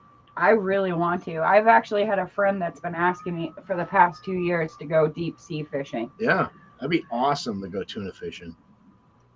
No, tuna fishing's it's a lot of fun. If you get on them, it's a lot of fun, but a lot of work too. Brother North Shore Preparedness just came in. Hello, North. How are you, brother? Hey, Sean. Hey, he sneak by? How you doing, Sean? Yeah, he's up there. Yeah, there he is. Sean, I hope you're well, buddy. We're just having a meeting before, Shedwars starts 28 tomorrow. minutes. 28 minutes, at least for the East Coast. Yes, in 28 minutes it starts. That is correct. Game time. Yeah. I know everybody's been excited. They've been. It's like, how can I can't make an official video. We had some made some official videos. I like bluegill. I think they're everybody's getting excited. Yeah. Especially Gail. She already has her 2 videos ready to rock and roll for tomorrow. Yeah. Well, I got my first official video coming out tomorrow at 6 a.m. And belly headaches. Belly acres. Belly. And and somebody else. But that somebody else. I take that into consideration too with people like Gail and John. You've already made that apparent already. Is us in the Northeast, we have all the time in the world right now. We can sit back, kind of chillax a little bit. Our busy season isn't for a couple more months. But people in Texas, they're rocking and rolling, and they have to before it starts getting too hot down there. Yeah. Well, anything's outdoors. You feel like you're crashing the party, brother. You're welcome here. If you do any gardening,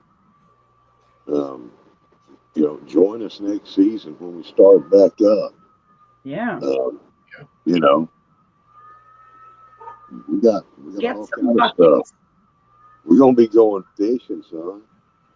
Yeah. Fishing, hunting, throwing animals out, whatever.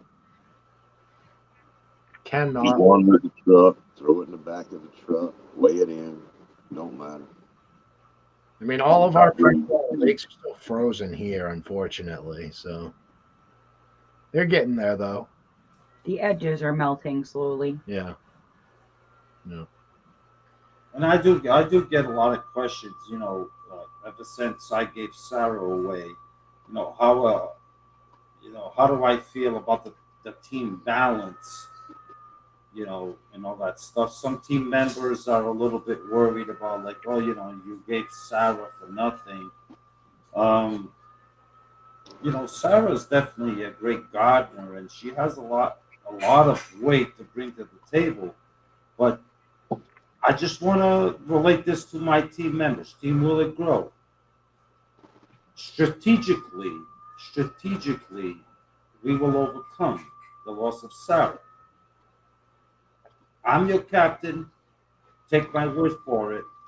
We're going to do it in a strategic way that we will overcome, and just follow along, pay attention, and we will strategically do it. Lori. So take my word for it. 3-time champion. 3-time. 3-time. 3-time. Yeah. Third time you're out. Yep. 3 times you're out this year's Aquarius. Yep. 3-time champions. Team Will It Grow. So to all Team Will It Grow members, I'm your captain, and strategically, we will get there. Stick with me. Sarah, you have regrets about what? I forgot to fill my beer up, and now it's foamy. I have regrets. Oh, okay. Oh, you have regrets? What? Maybe about the What we was talking about? live a couple of weeks ago that you made a decision you shouldn't have made? Is that the regrets you're having, Sarah? Yes. You're going to regret Hey, that. Sarah. Yeah, there we go. There we go. Yeah, Well, John even Sarah, went and run Sarah, his go mouth. with ching ching. Look, do you know how to do it corner to corner? Ching ching. Ching ching. ting ting. All right. So, John, Danny has you figured out already. I highlighted it for you, buddy, which we've all called you out for. So, He was tragically lose Team Aquarius way by penalties. Danny, no, that is not accurate at all, Danny. And put me up on big screen over there. absolutely. Oh, Lord, more John. Finger out. No. This is just for 2 seconds. And listen, you swamp rat. You are the biggest stinking headache that I've been dealing with for the past 2 years. You stinking swamp rat. Do you understand me? And don't worry about the strategic ways, my philosophies of guiding your team to victory, okay? You, if anything, with your strategies and your habits of the swamp rat that you are, you could potentially be the one that causes you to lose because I ain't going to be suspending you so easily this year, you stinking swamp rat. Maybe penalties. You create the penalties, not me. Okay, take me back off the screen. All right. Pan down, like Gordon Ramsay said. Pan Pan down. down. Lay down. See, that's how you set the Cajun hydroponic, that swamp rat straight. Boom, I had to do it on this live. I apologize, but I had to do it.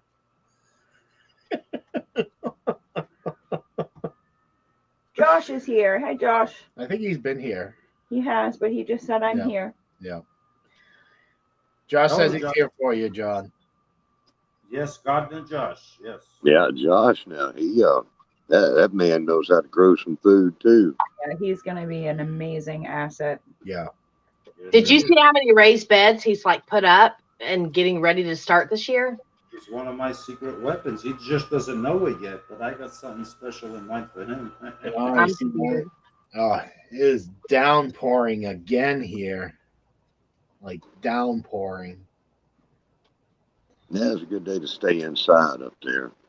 It's beautiful here today. Beautiful. Awesome, Josh. Awesome, buddy. You missed Danny's. Which one? 18 rabbits. 18 baby bunnies. That's a lot of rabbits. Yeah. I have a feeling John's going to be addressing Danny tomorrow in a video. There's no telling what he's going to address. And see, his mouth got the best of him, I think. He, at the end of all this stuff, he's sitting there on that live stream that it's all right. He could take on all of us. Just Josh, him by himself. Josh, if that's your personal goal, buddy, that's amazing. Robert. Game on. That's our personal goal. Robert, let me tell you something. It is your responsibility as a captain of Team Aquarius that you control your team members where they don't get in trouble. Everyone knows, and everyone should know by now, that you make the rules and I impose the rules. So if your team members or my team members break the rules or they get out of hand, Sarah, knock it off. If they get out of hand, There you go. oh boy, it's not officially Shedwars. You're lucky.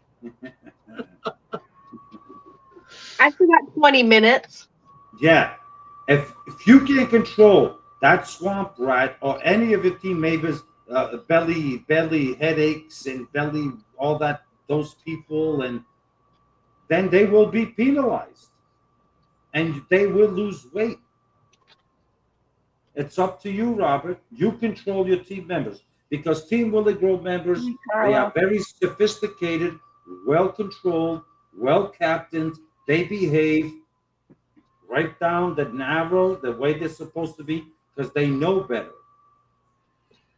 Well, Robert, I think you did a fantastic job. There's no telling what your little mind is going to come up with that's going to offend you on any given day.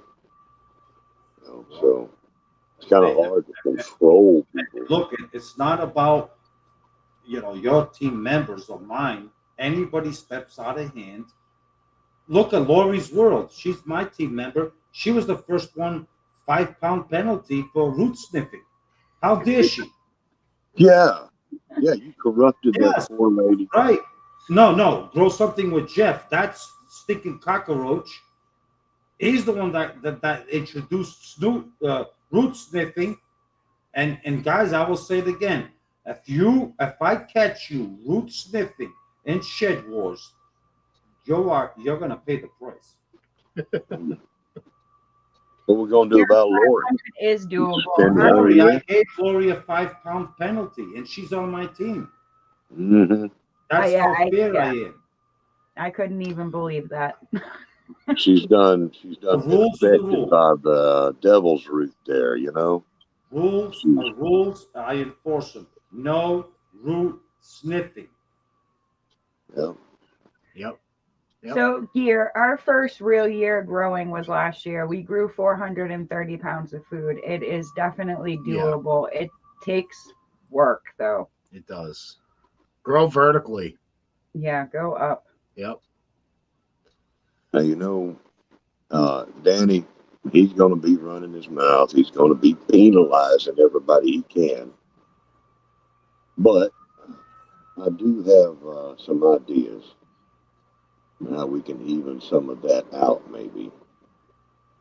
We'll have to have a group huddle with that later on. Strategic discussion. Yeah. Mm-hmm. Yeah. Yeah. Maybe it's the Aquarius members. I got something planned. No, I agree, Robert. I think you should have. I think you should have a meeting with all of your members of your team and get them focused on the goal, because I'm telling you, my team is ready to go, and my team is. Sarah, what are you, catching flies or something?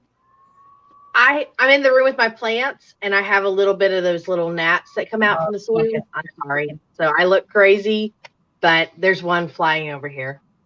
Vermiculite, Sarah, vermiculite. Okay. All right. I'm watching you, Sarah.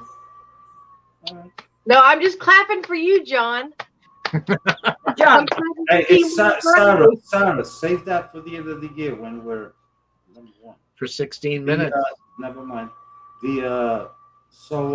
Robert, you should get together with all of your team members and get them in line for the beginning of the year. Send them a message, like a private, personal message that, seriously, Team Aquarius, you have your hands full.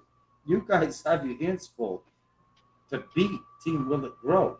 Don't take Team Will It Grow as, a bunch of pushovers. There's some really heavy hitters on my team. There is. Yeah, no doubt. Especially when you have Courtney and Josh shooting for 1,000 pounds. Yeah. That's nothing to sneeze at. That's our goal, and we know we have to bust hump to get it. So that's right. Yeah. Yeah. Yeah. We'll see how you do, John. We'll see how you do this year. Oh no, you know I'm the champion. 3 years, 3 times, 3 times. Let's see how you do. Robert, we're going to do just fine. Yep. Yep. We got some cards up our sleeves, Captain. Don't worry. I have full confidence in my team. I'll tell you what, my team roster, I have full confidence right now that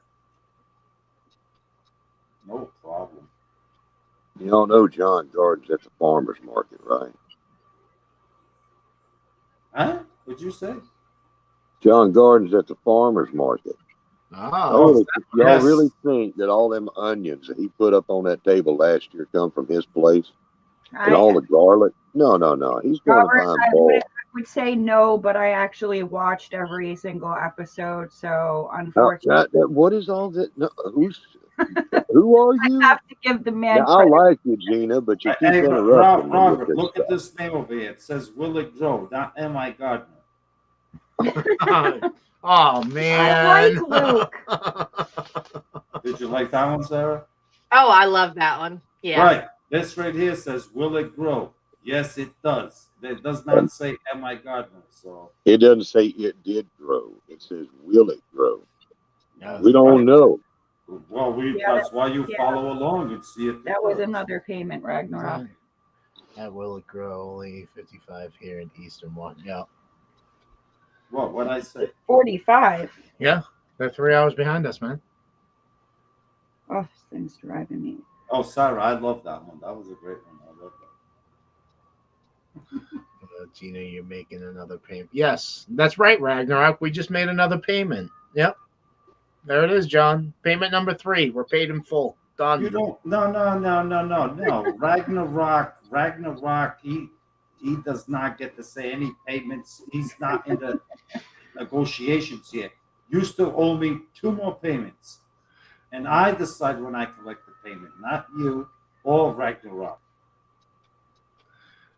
And I'm going to say Ragnarok does not have orcs on his side.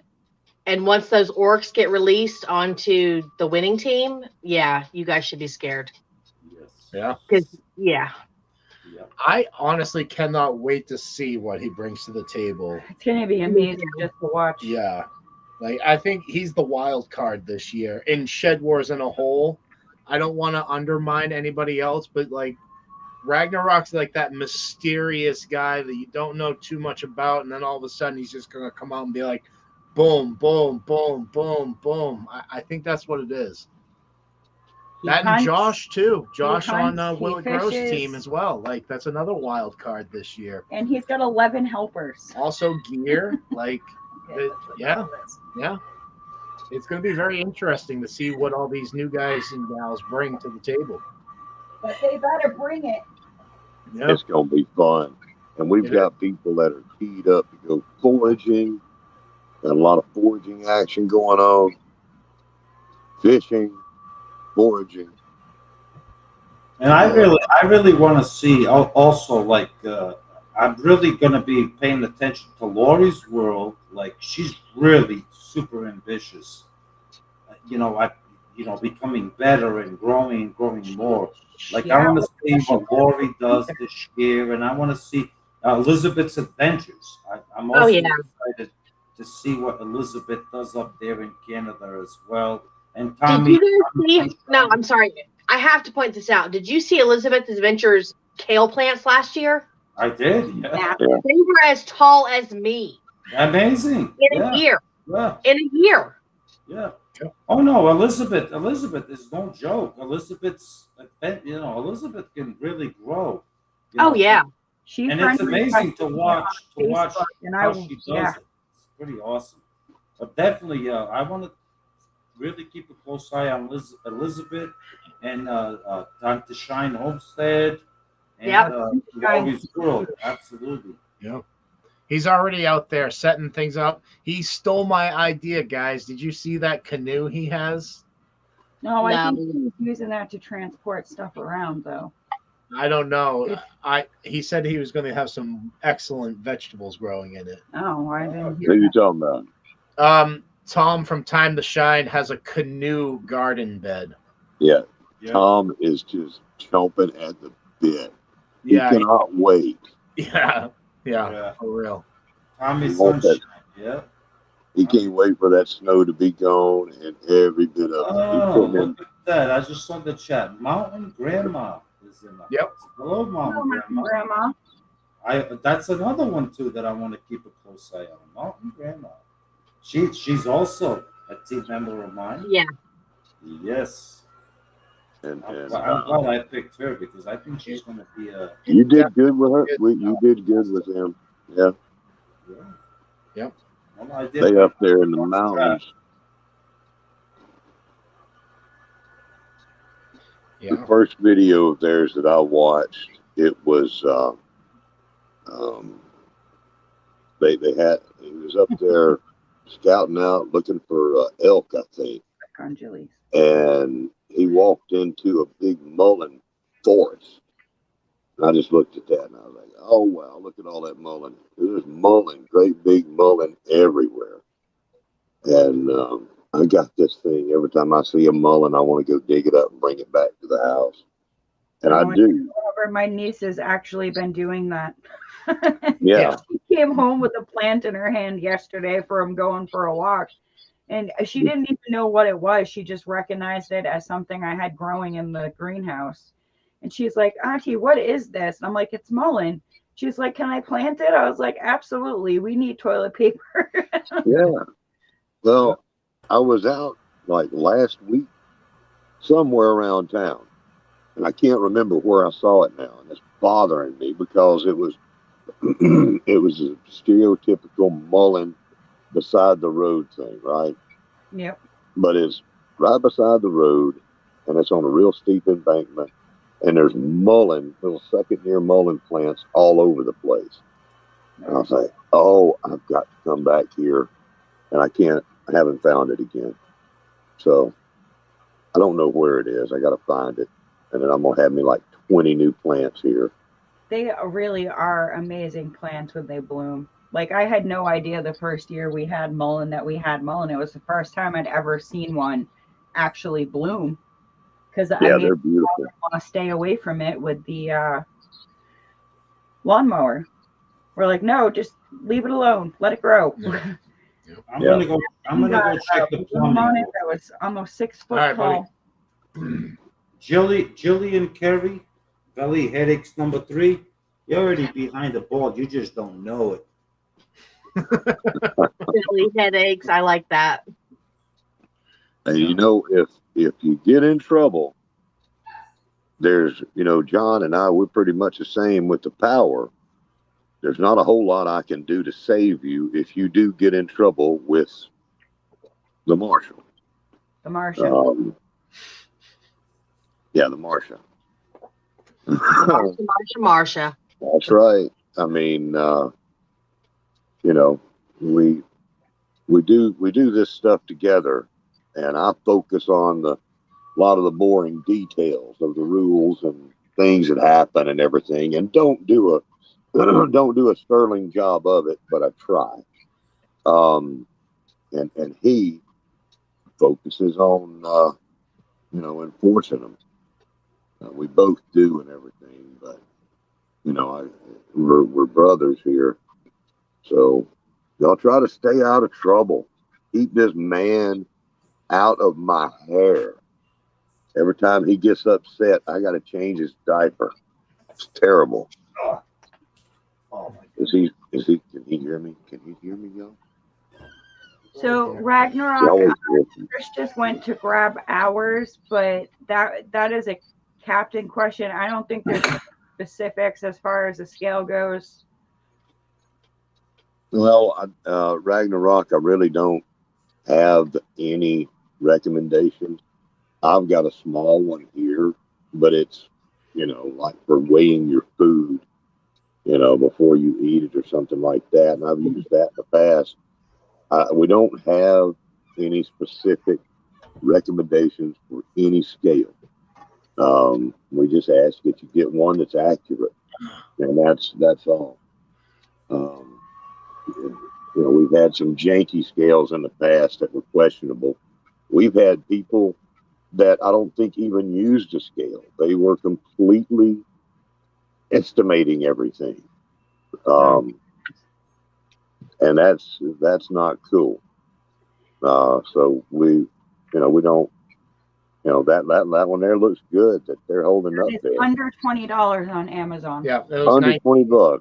$19.99 on Amazon, and you can remove the bowl and put a bigger bowl on top Just of make it. sure you tear it out. Calibrate it with this little dial right here. You can see the weight moving. Calibrate it, and it worked great for us last year. It does. It does only go up to. It goes to you can 11 put pounds. 12 pounds on it before it starts to really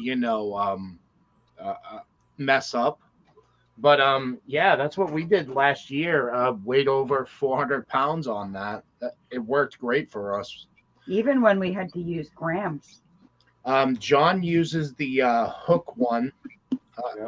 I don't know what that is, John. If you want to elaborate on that a little bit more. The hook one is it's a digital one that I bought on Amazon. I think I paid $39 for it on Amazon, but it's a professional commercial scale. It's about that big. It has a hook, and then you basically you put a bag full of your produce, you hook it. It's digital. Boom.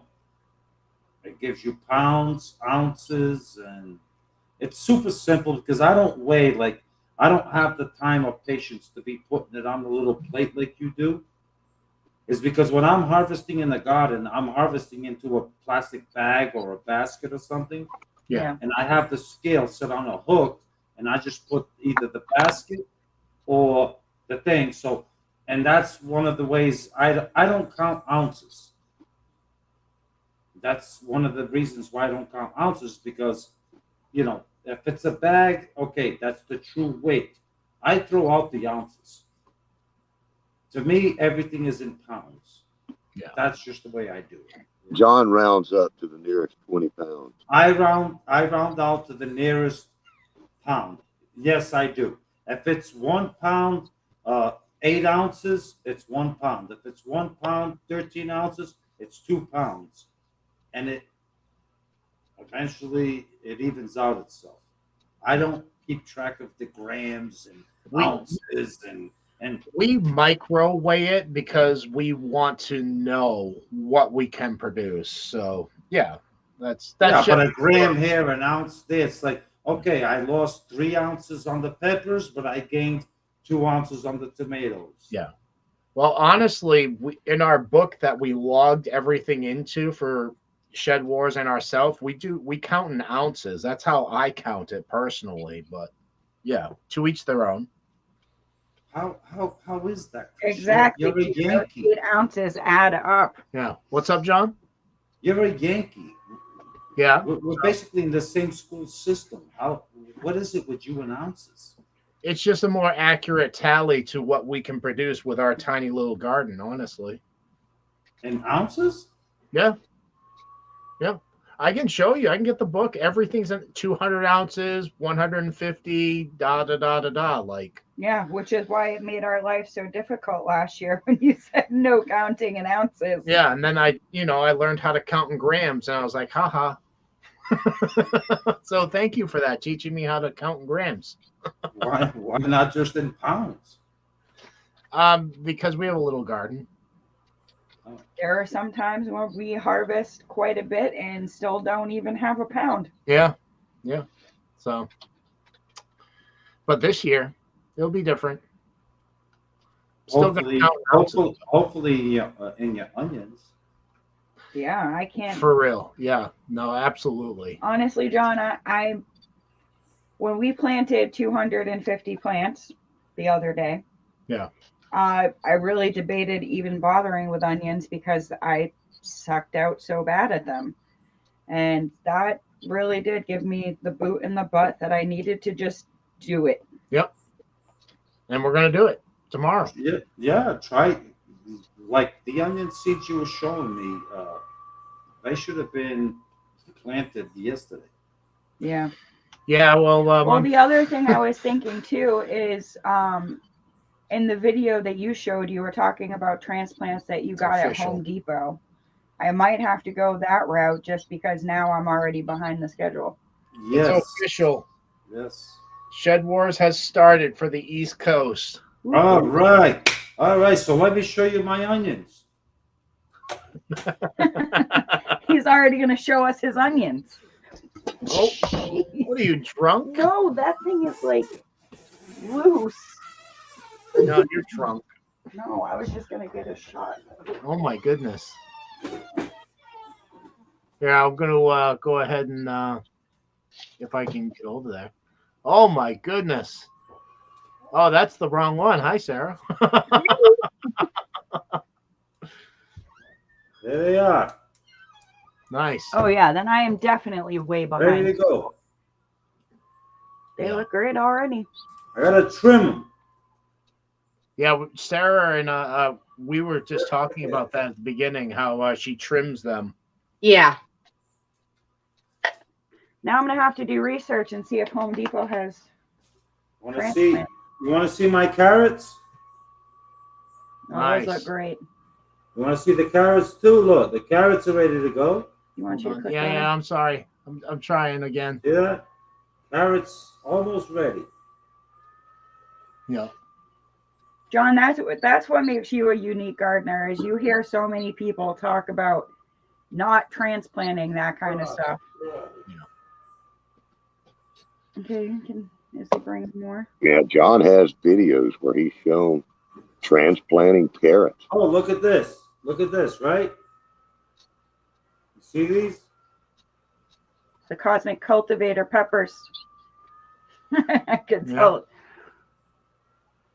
Yep, I called it. Yeah. I could tell just from the container. Yep. That's right. These are the Cosmic Cultivators right here, Chris, Gina. Oh, those germinated nicely. Remember I did that video on the broadcast method? Yep. Well, they all came up. That's awesome. And I got to figure out what's what. But I got to do transplanting. But the Cosmic Cultivator peppers, right here. Germination rate. Yeah. I'm on my way to seed producing already. Yep.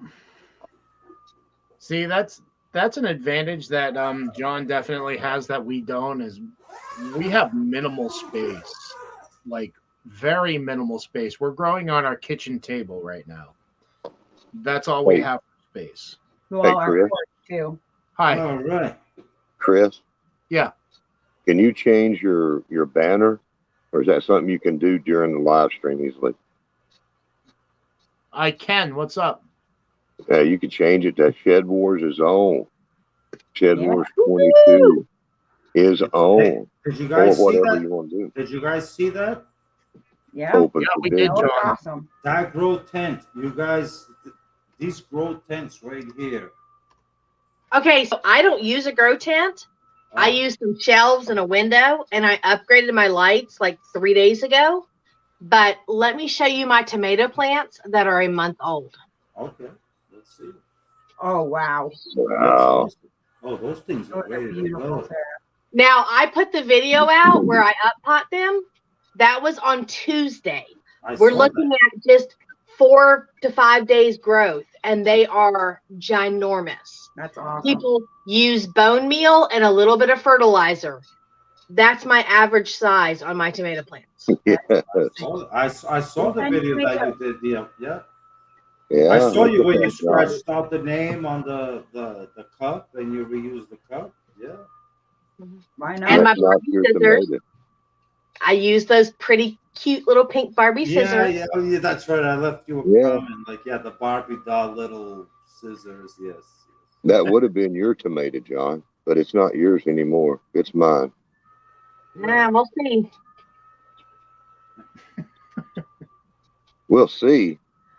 Was how many do we have? Oh, Anyway, what were we talking about? I'll go check. Let's keep going. I can show you pepper plants. I did my peppers the same way, and they are like half the size of my tomatoes, and they were little teeny starts. I mean, seriously, that's a good method to use for your plants. Sarah, a little bone meal. Bone meal is great. Yeah, Sarah, those tomato plants look amazing. They look awesome. Oh, and Chris, Is, I counting kind out. of figured out. I kind of figured out where your pepper plants are. Oh, yeah. I'll show off our pepper plant. Oh, the Oh, green screen's messing it up, but that's the one that's growing on our table with our That's pretty mini good. grow lights. That's Yeah, we pretty didn't good. give up on them, John. The stuff on the table, we kept it going, and a good percentage of them. Those have to be up potted. Yeah, these have to be up potted, buddy. Yeah, definitely, yes. Like yours, your challenge there. I'm gonna do that tomorrow, where I think I figured out pretty much the hot from the sweet, and I'm gonna Oh put yeah. them in. I have a little way I think that I can figure out. Well, you can definitely tell the hot from the sweet just by the seed. Just put it in your mouth. Like there you go. You know. No, there's no seed tasting. I can tell by the growth habit. So, No. I got a video coming up on that already. It's already. That sounds like root snipping there. Seed No. tasting. I don't taste seeds. No, there's What are no we doing no here? What seed kind of tasting. cheating? Better watch what I say now that Shedwars is on. Oh yes, That's right. Chris. That's right. Well, you know what was amazing though? Like I did not sniff the roots, but as soon as I opened the cucumber bag for Garden State Gardeners Challenge, that's all you could smell was just cucumbers permeating the room. It was quite amazing, honestly. And don't forget, guys, I'm gonna be releasing the like maybe not tomorrow, but maybe Monday. I'm gonna be releasing the Secret Seed Challenge. Don't forget, that one's still coming. Mm. and don't forget about me. Last year, I got messed up in that challenge. Somebody said they were sending me seeds, and they never did.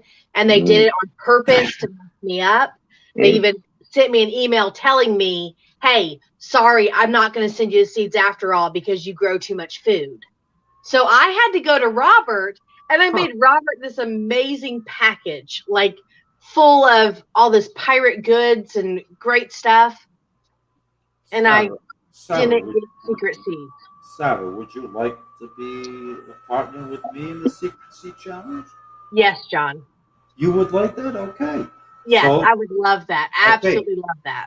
All right. So we can have multiple partners, Sarah. So me and you are going to be partners, and me and somebody I'm going to keep secret for now. We're going to be partners. So Sarah, there we go. We just made it. Me and you are partners. Yeah, and I'll partner up with anybody else, especially since Yes. it's kind of hard. You But can have multiple I'm partners. loving. Gina Thank will you, Sarah. probably be interested in that, Sarah. She forgot her phone and she's cranking a butt. But 20.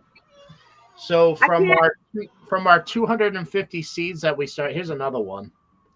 From our Oh, wow. 250 seeds that we started, 20 of them have popped up already. So Awesome. Those are for our Garden State Gardeners Challenge. We have 24 of, 12 Market More cucumbers and 12 yeah, gray zucchini. yeah.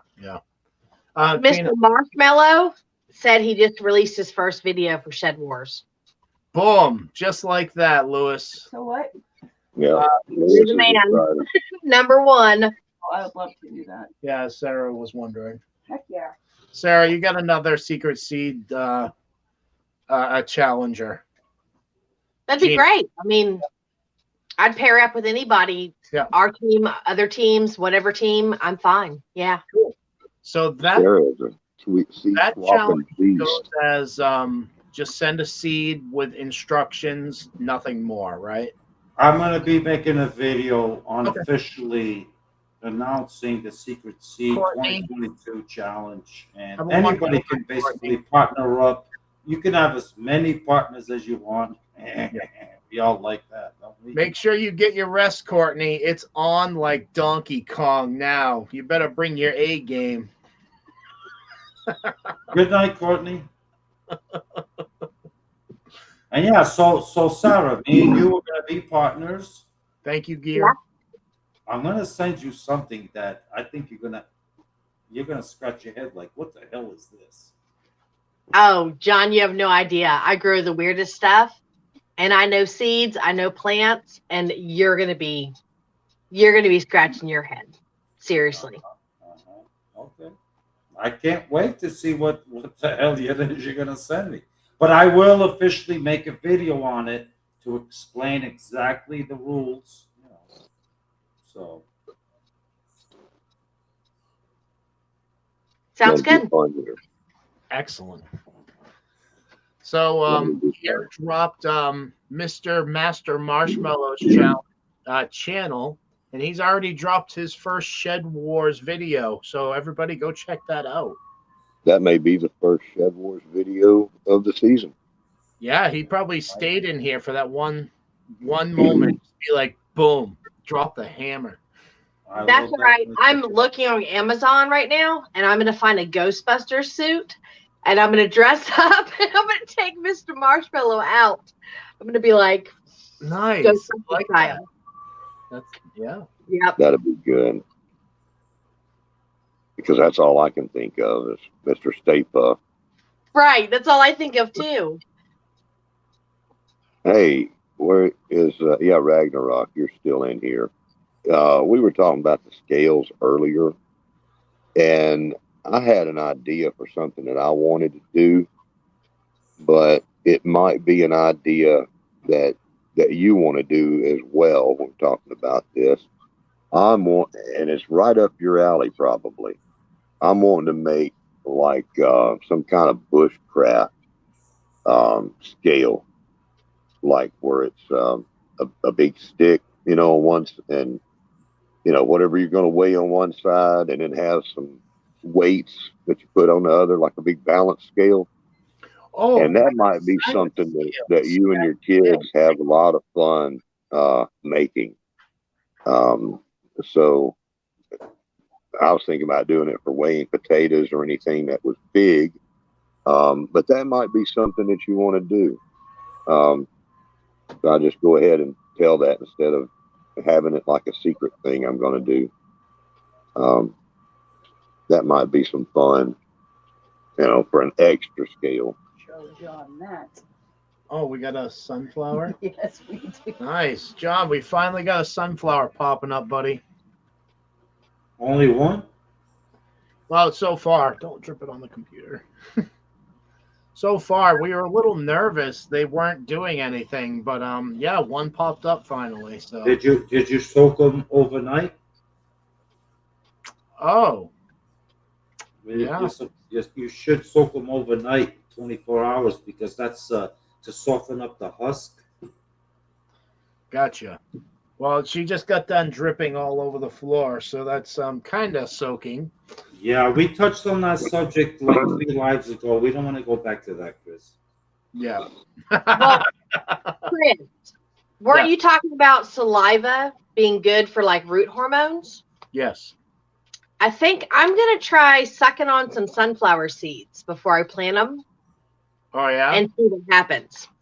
Yeah, that'd be a good I've never seen anybody do that. So. Oh, Sarah, are you going to make a video about that? Possibly. Yeah. I have the seeds from you, John. And I have to do the Sunflower High Challenge. So we'll see. Yeah, at least a short. Are you going to like suck on my seeds? Not John. Yeah.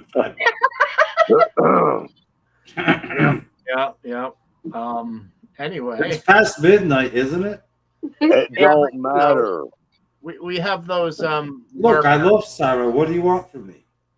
Hey, it's past midnight now for some people, but tomorrow it's 24/7. And people be watching this at any time. Don't do it. You knock it off.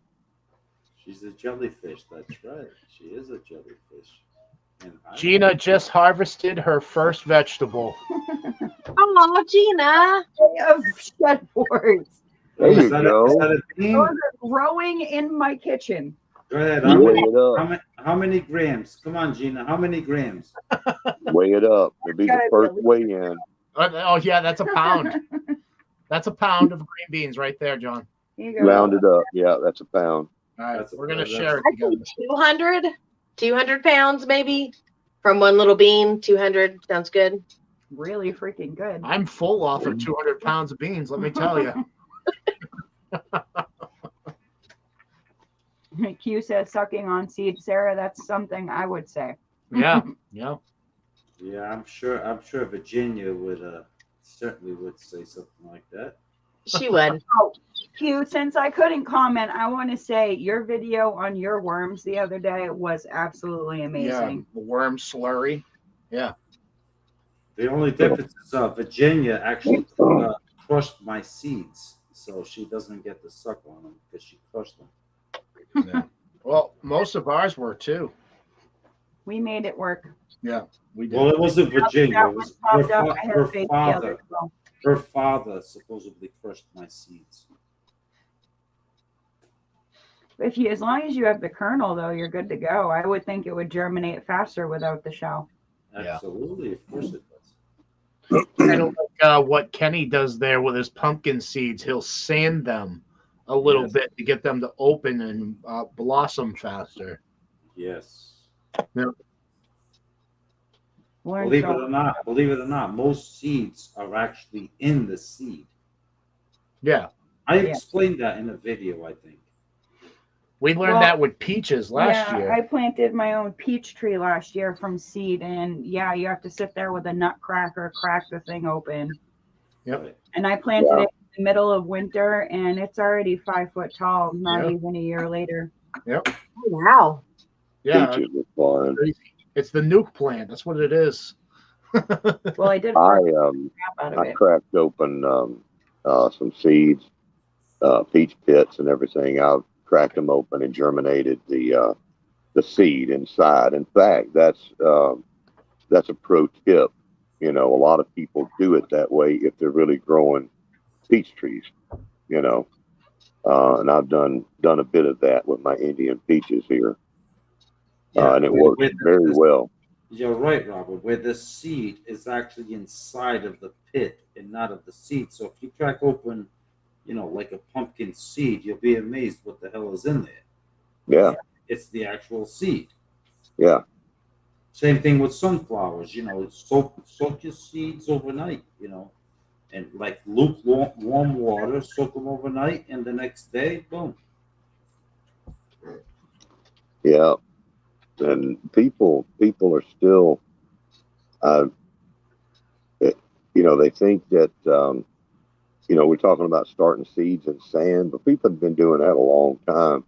Yeah. And, you know, I still see people. I do it. Yeah.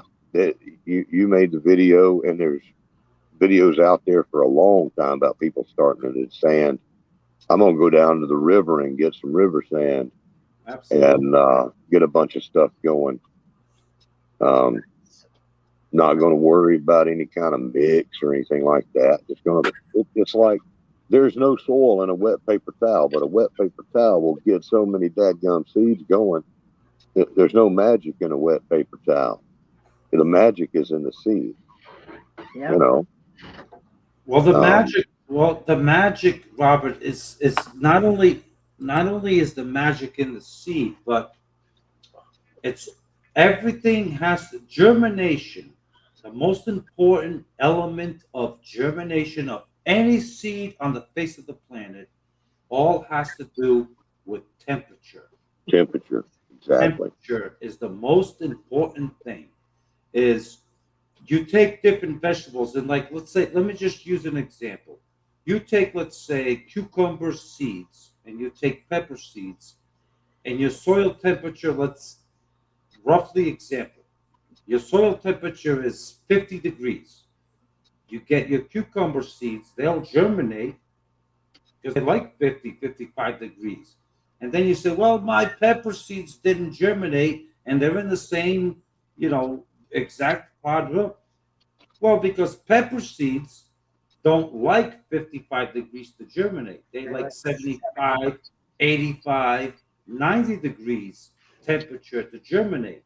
So when you're trying to germinate your seeds, be cautious of what's the temperature. Not all seeds like the same temperature. Some like it a little cooler, some like it hotter. Pepper plants, pepper seeds love 80, 85, 90-degree temperatures in the soil to boom. Sarah? Yeah. Oh, sorry. John, you go ahead. I didn't know No, you I wanted can to say say a it, lot. buddy. I'm sorry. I could say a ton about seeds. I read in an old 1930s book, it's actually a allotment gardening book, that said that when you need to know that your soil is ready, you take 2 seeds of everything you want to plant and you dig a trench and lay all those seeds in there and you cover it with dirt. Only do it about half an inch. And as your season moves on, those seeds will sprout. And that tells you when your soil is at the peak performance for seed starting. That's So your actually brilliant. your peppers will start up, your peas will start up, tomatoes, all at different times. And so just allowing, a good 12-inch space in your garden to plant a little bit of seeds will help you understand that. Yeah. I personally think that a lot of seeds start not just the temperature in the soil, but the temperature outside and the heat that is produced in that layer on top. When you have layers of sticks and leaves and straw or whatever you're putting down, that warms your soil underneath as well as protects it from the cold above. So seeds will sprout when they want to. Forcing them to grow inside is a great thing. It helps us all start out early, but understanding your elements outside is even more important. You need to know when you can move those seedlings out in your garden. Yeah. Because if you move them too early, you kill them. If you move them too late, they bolt. You have to understand the temperatures in your atmosphere to make sure you have a good season for growing. And You're I think absolutely that's where greenhouses come in extremely handy. Sarah, I could not agree with you more. What you just said there is like the example I can use is I've never grown okra until last year. I grew okra for the first time. And I'm like, I was listening to different people like, oh, your soil needs to be this. So I took my okra seeds and I put them in the raised bed. I buried them. They stayed there for like 3 weeks. Nothing, nothing, nothing, nothing. All of a sudden, in the middle of June, I'm like, oh, boom, they came up. I'm like, okay, it's time for the okra to grow. I dug them up and I individually planted them by themselves. And guess what? I grew okra, beautiful okra, because that was natural for them. And I did not water them. I didn't baby them. I just threw the seeds in a little round circle PVC pipe. I said, "There's the okra seeds." I labeled them. Boom. And about a month and a half later, okay, they're ready to go. It will give you a rating.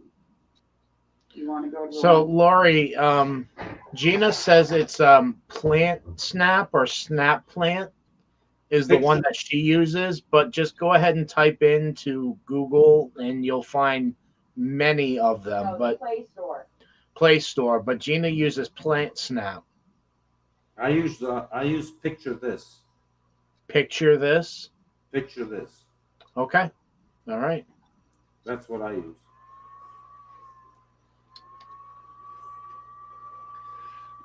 Thanks, Ragnarok.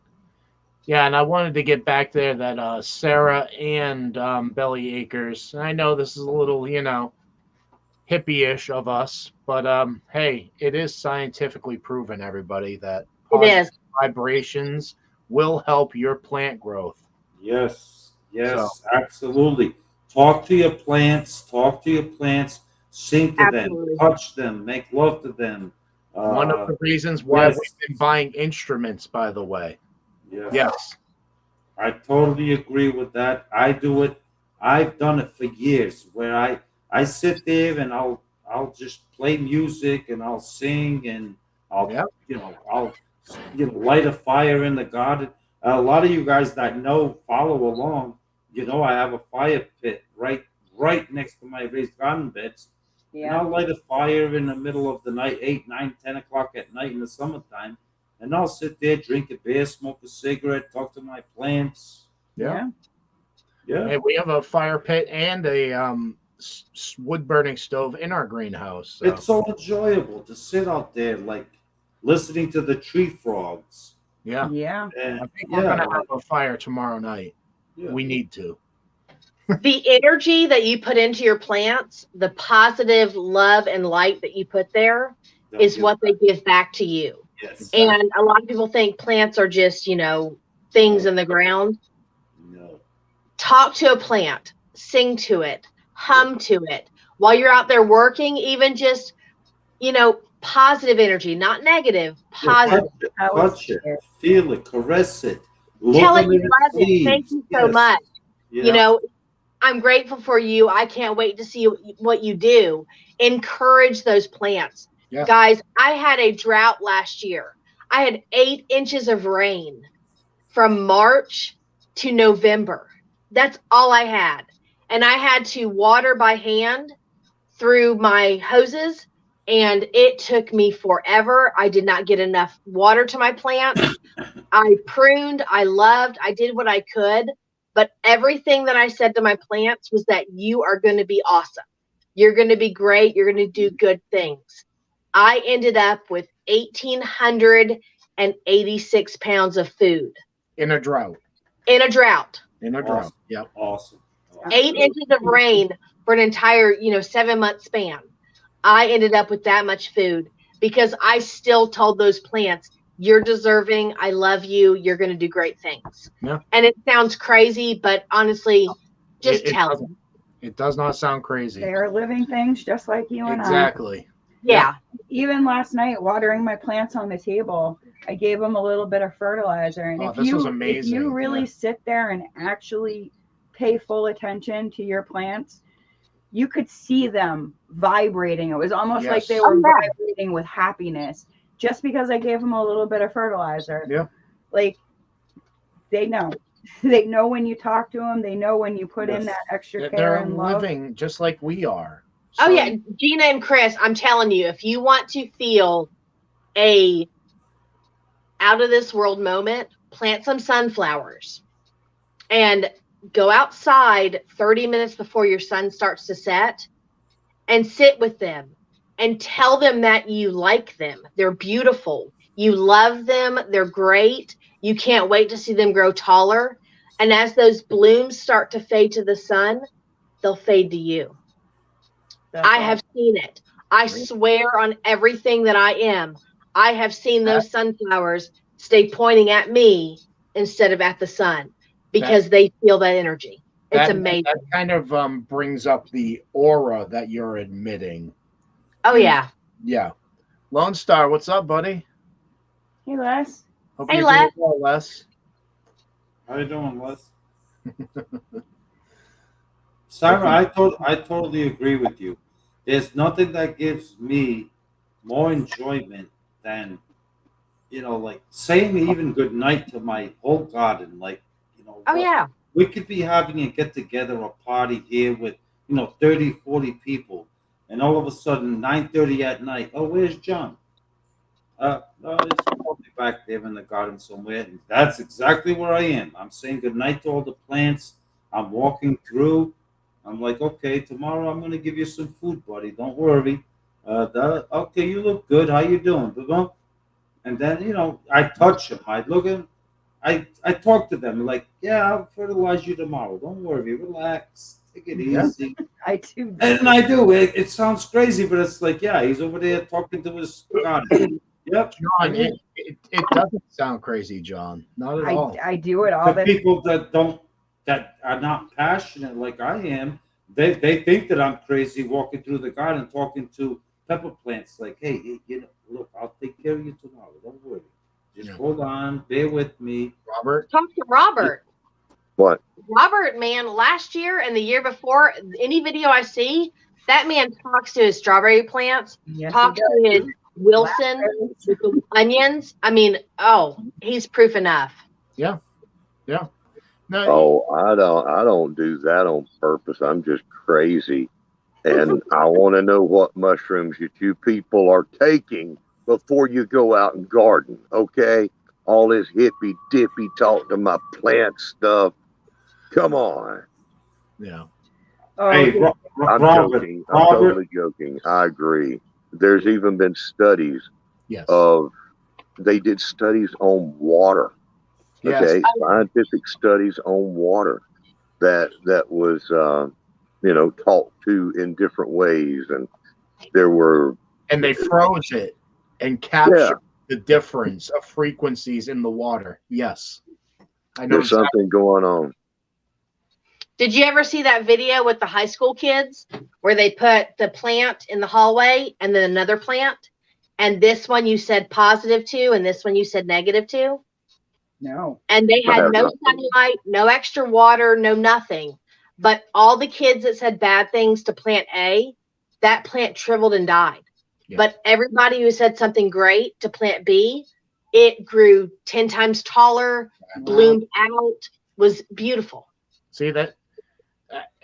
I hate touching into this because this is where people start dividing, but this is where humanity has lost touch with spirituality. Everything is living, everything deserves respect, love, and caring. And at the end, that plan is providing you with Yeah. sustenance. So it doesn't sound crazy to us, not at all. Yes, your feet need to be planted deep in the soil because that is what brings us to life. Yes. Not just our drinking and our this and that, the soil in the water, the soil in the plants. We need to be grounded. We need to be there. All the new Shedwars warriors will notice this year with us, we garden barefoot. I'll be ripping apart nails, pallets, barefoot. I've had people in the comments say, "What are you, crazy?" No, I'm not. I'm being in touch with Mother Earth. We have lost touch with that. We need to get back into that spiritual aspect of living life. That's Okay, all. now here's the thing. We're talking about this with plants and water. How much greater effect can we have on people or one another if we keep that simple thing in mind? Exactly. Yeah. Exactly. Yep. It's so easy. It's so hard, but so easy. It shouldn't be hard. You want to know why we're all peace, love, and happiness? We're talking about it right now. Literally. Right. You have to throw away your bag of McDonald's, your Starbucks coffee, and your apps that let you pick up groceries. And you need to walk out in your backyard and grow and enjoy and live like life is supposed to be. Exactly. You need to get back to what Earth made us and what we are supposed to do. My opinion. I think right here, this I just highlighted, all four of us are in agreement. I think there's a reason why certain people come together, are magnetically attracted to one another. Everyone in chat here, I'm sure, can agree here. There's a reason for that. And I think in the near future, that reason is going to come to fruition. Yeah, my opinion again. I said to you a long time ago, Chris, that I keep an old school address book and I write everybody's address down in it because I will ride a horse miles across the U.S. to make sure you're okay. Yeah. And I mean that.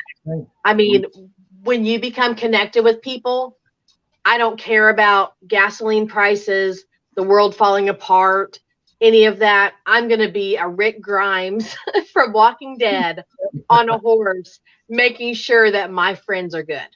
Honestly. And honestly, what better time than a time like that for a group like ours to be it's together. just unfortunate we're all so far away and we're so like-minded, and there's a lot of BS in between each of us, just putting it politely. Well, do you guys ever follow Greg Greens on YouTube? For a very long time, Sarah. Green Greg's, the worm man, Green Greg, sorry. Astrophysicist, rocket scientist. Yes. tribe up. It doesn't matter if it's in your area, if it's in your side of the U.S., Yep. It's the tribe that you connect with. Yes. Tribe up for those people and yourself, because I can offer this, you can offer that, everybody can offer something. And when the things go wrong, we can all group together somewhere. Yep. I mean, we can all make it happen again. Robert and I have one of those connections, and that's between Diamond at Oppenheimer Ranch Project and Magnetic Reversal News. I know he's a fan of him as well. Isn't that right, Robert? Oh, yeah. Yeah. I like watching Diamond. Yeah. It's another good Green Greg, Sarah. Like amazing scientist. Yep. Yep. An underrated, unfortunately, and he gets tucked under the rug because he actually believes in what we call real science, not narrative. Yeah. I like Green Greg's too. He's not far from me. Really? Yeah. Greg is not far from me. He's just north of me a little bit. Actually pretty close to most of my family. Yeah, I know exactly where he lives. Yeah.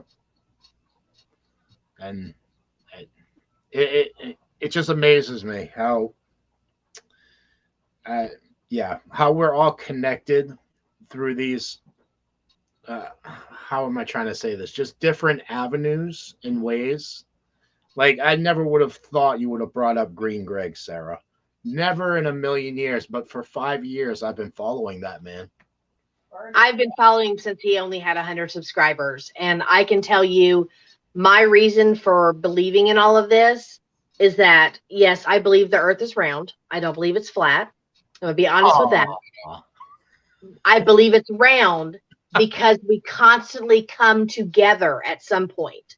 There's no end in the earth for me. It's a constant circle to create and unite. Yeah. And Shedwars has brought a lot of us together with the same like-mindedness, and we have not all realized that yet. We don't spend enough time outside of garden talk and our normal videos, but if some of us just went behind the scenes and sat down and talked, it would blow all of our minds. I'm sure we like the same food, love the same, music, all of that. It's just, we are a circle. We are a community. Yeah, I agree. 100%. I think we lost John, though.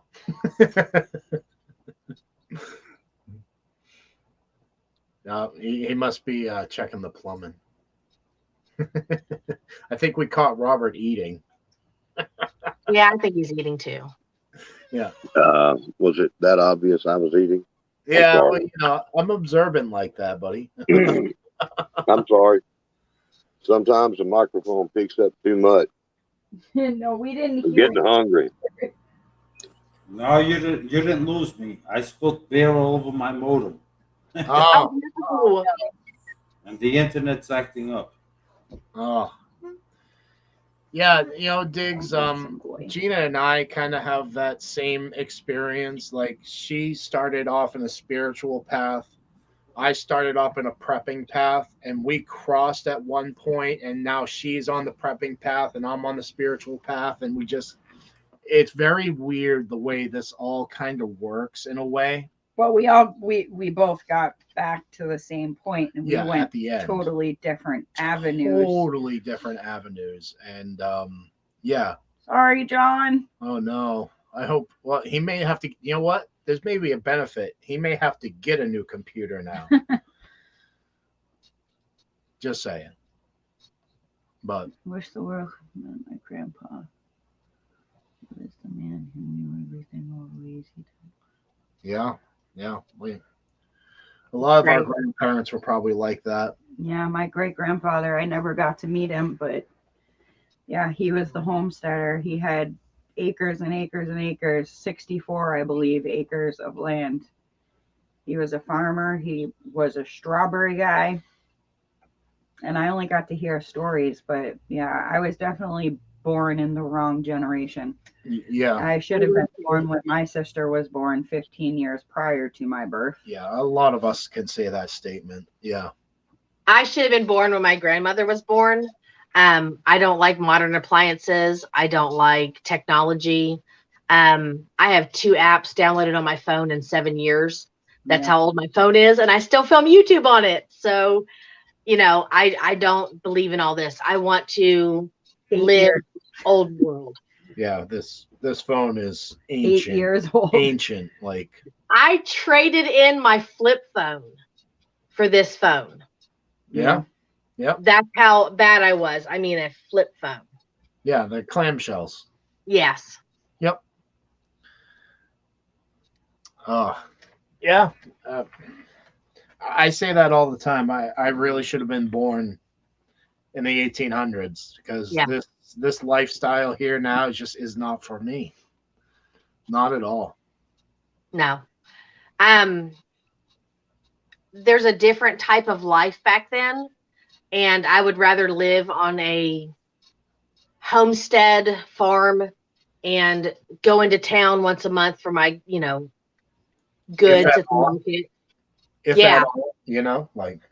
And possibly, run into Billy the Kid here and there, than to walk out to the grocery store and be scared to my life, for everything going on and all the hatred and the negative and the nasty. And it's so horrible, Sarah. Like, in most days for us, we don't even want to leave this property because can't even drive down the road going the speed limit without getting flipped off, honked at, almost run off the Literally, road. if he's in it, this happened last year. We were coming off the highway onto our exit, and this guy in a Jeep literally stood up and was flipping us off and yelling at the top of his lungs, "You effing Fs, get the F out of here." And we were like, wow.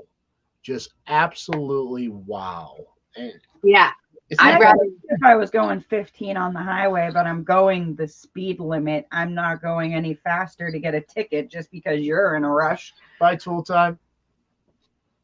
Have a good one. I would rather not deal with those things at all. Horse and buggy time, where you're just galloping along, smiling, watching the sunrise and the sunset. That's so much better. So much better. Being dictated to how to live your life, dictating your life. That's what I want. And you want my honest opinion again? Those times are coming real soon. That's why I moved to 5 acres, and I'm trying as hard as I can to get ready for that. That's why. I know you guys have done a lot where you're at. A lot of people don't see all that I have done. I have grapes. I have lots of fruit trees planted. I have berry bushes. I have garden space everywhere. I'm raising rabbits, chickens, ducks. I've got goats. I mean, I'm just advancing every year more and more. You have goats. There's time. You said you were getting goats. I forgot about that. I didn't have time to post anything, so I'll have to share something soon. But there's a time that my kids need to understand all of this because my youngest is 10 and my oldest is 21. My 17-year-old may not even know what grocery stores are because the world's collapsing right now. And my 12-year-old might think that all they eat is tomatoes out of the garden. And I want my kids to understand that because it's important. It's a different world, and we need to be ready. We need to be so ready for all this.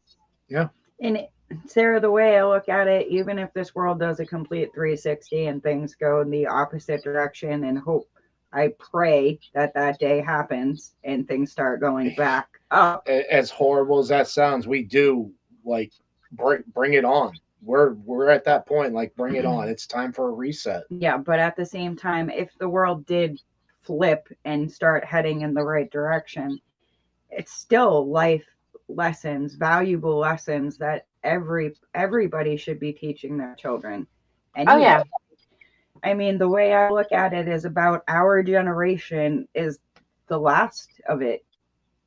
Nobody really goes out, and I mean, you can walk around my neighborhood. There's a older lady next door over here that grows, and there's Chris's aunt that lives across the street that just started growing last year because of me. donating plants to her. Yeah. That's it It's around. great. You don't see, unless it's a flower garden or something like that, you don't see lots of anybody gardening anymore. showpiece gardeners, as I guess we'll call them, you know. Like Green Greg says, when you're driving down the road, why do we have so much green? Why is there so much lawn? That should be food. There's too many people starving, too many people going without, grocery store shelves empty. Yeah. I actually wanted to start a tilling business this year because I was so adamant about getting people to garden. You have the space, use it. Yeah. Just go out and work it. There are so many ways you can work your land and start growing something. Even if one pepper plant produces one pepper, that's one day you didn't starve. I'm just saying. Exactly. That's exactly how we look at it, Sarah. Yep. Yeah. That's why last year I mean, really was my first year gardening. Like I messed around the spring before that, just trying to see if I could even get into it, to get a feel for it.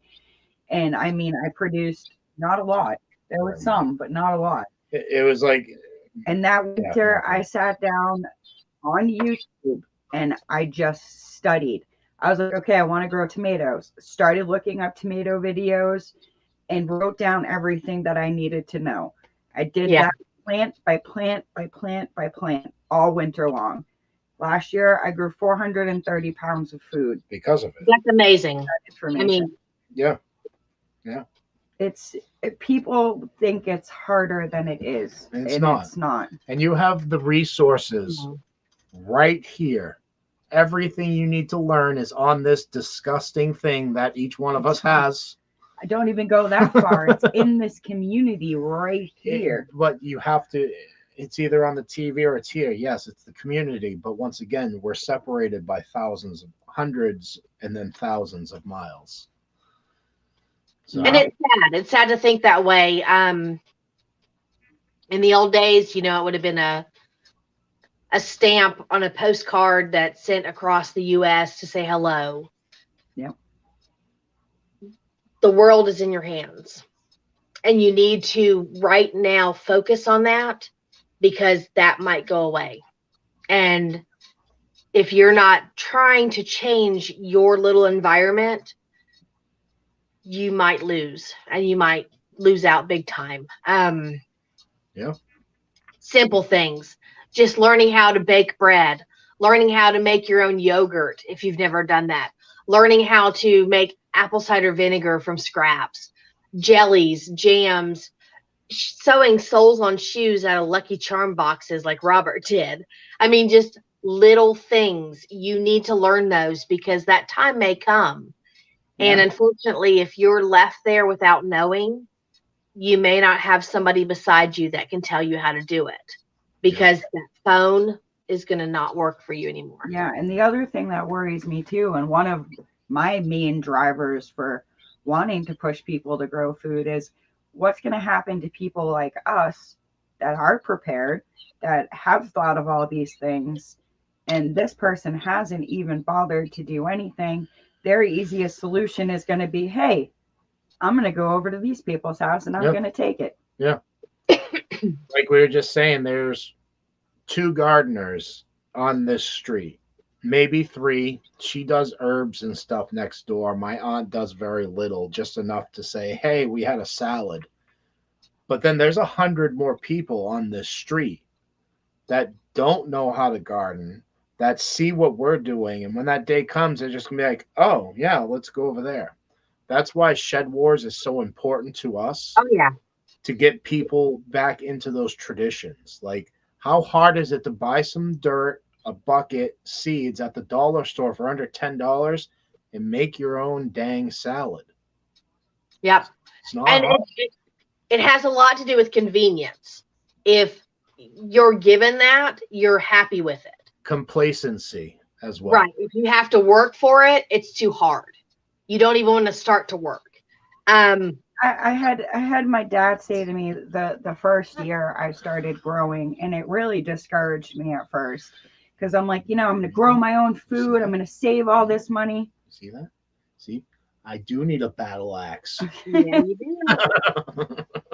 yeah, justification. That's right. Thank you, Ragnarok. But he's like, oh, you're gonna grow this tomato plant. What are you gonna save? Like $2.79?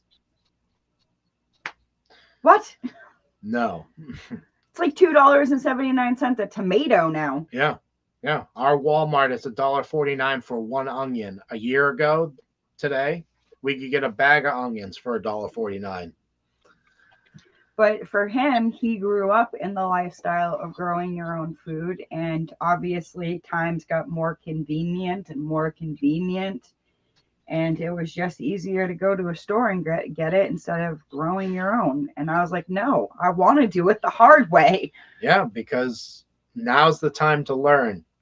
I don't think it's so much the production you have in hand, but the pride you feel inside yourself that, yes, you can do this. That's the biggest problem with most people is they tell themselves, I can't, there's no way. And when you give yourself all that negative hope, you don't feel that amazing pride when you pick that giant tomato off your plant and you take it inside and you slice it and you throw it on a sandwich covered in mayonnaise for Robert and you take a bite. Seriously, you miss that pride that you have that you did such an amazing job. That's why I tell everybody 30 pounds, 60 pounds, 100, 400, whatever you're growing, you did an amazing job. You grew more food than most people. And take that, hug it, and bring it in tight and do better. And because everybody has that pride. Garden fresh tomato, there is nothing else garden like fresh it in anything. the world. Even the cabbage that we had. Yes. Unreal. Sweet, delicious, after you wash all the worm poop off of it. Oh, yeah, that was bad. That was bad. But that's why it is important to us what we're doing here. That's why I stand full, strong, forward, head first. I love Shedwars. And especially what Kenny and Angie have come up with the youth division. I think we have brought in all of us for years, all of the new people, and all of the next generation. And I have not seen that in a collaboration yet. That is a great accomplishment to bring in all these people, even little kids. I mean, my kids are getting ready to do their video. We were sick, so I couldn't do it. But I'm telling you, I've already sponsored a couple kids. I want to sponsor more. I want to just embrace everybody and say, yes, I'll grow for you too. We're also it's a great thing to the sponsorship of we just emailed Kenny and Angie. Yeah. Oh, they emailed us. We have gotten a hold of somebody who's in the chat. We're still waiting on another person.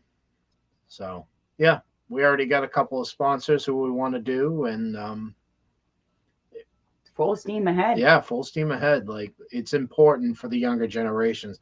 I don't remember who said it. I think it was last week, but all it takes is one generation to miss out on these teachings, and it's lost forever. Angie says that. Angie says that every time. Yes. Okay. I couldn't remember where or who it came from, but that stuck in my head because it's true. Oh, there'll be another countdown. 7 minutes, and I can release the videos for show. Excellent. That is hilarious. I love it. It's so awesome. Isn't that's great. Like that's got to be gratifying for you, Robert, that feeling right there that these people are contributing to this cause and they're counting the flipping minutes of it, you know? Next year it needs to be like New Year's Eve, where we like do a ball drop and count down as everybody starts throwing their videos out. A tomato drop. Oh yeah, definitely. Watermelon. Yeah. That's pretty cool. Yeah, it is. You know, we work on this. We work hard at it. And there's so much that people don't see, and there's people coming after us left and right all the time. And yes, stuff like that really means a lot. Yeah. Thank you. And also, I just remembered a new rule that I just created. Oh, yeah, the mayonnaise is no longer allowed in Shedwars. Okay, that's it. We're done. Oh, I don't know if I I don't know, can. man. I don't know. I think you've overstepped your reach, like the What are you? What, Chris? What is all this? I've overstepped my reach, son. I, I love mayo. I can't do the what is that, Miracle Whip? Ugh. Well, no Miracle Whip neither. That's nasty too. Yeah, that's Mustard. No, Oh, yeah. mustard's good. Robert, for me, mustard is like mayonnaise for you. No, mustard is good. Mustard's fine. Tractor shows in your area, especially. I like that that Creole mustard. I like that. And the Well, store was out of it yesterday. I'm still going to cut my sandwiches in dinosaur shapes, no matter what anybody says. That's awesome. That's okay. We should make that a rule. All sandwiches will be in dinosaur shapes without the crust. And I like that. How about frog shapes? Frog That was shapes the is good closest I too. had. I like it. I saw some stormtroopers and Darth Vader's cutouts yesterday. Oh, that's awesome. Oh, wow. Yeah, I thought about getting them, but I left them there hanging. You know, like a man, I walked away.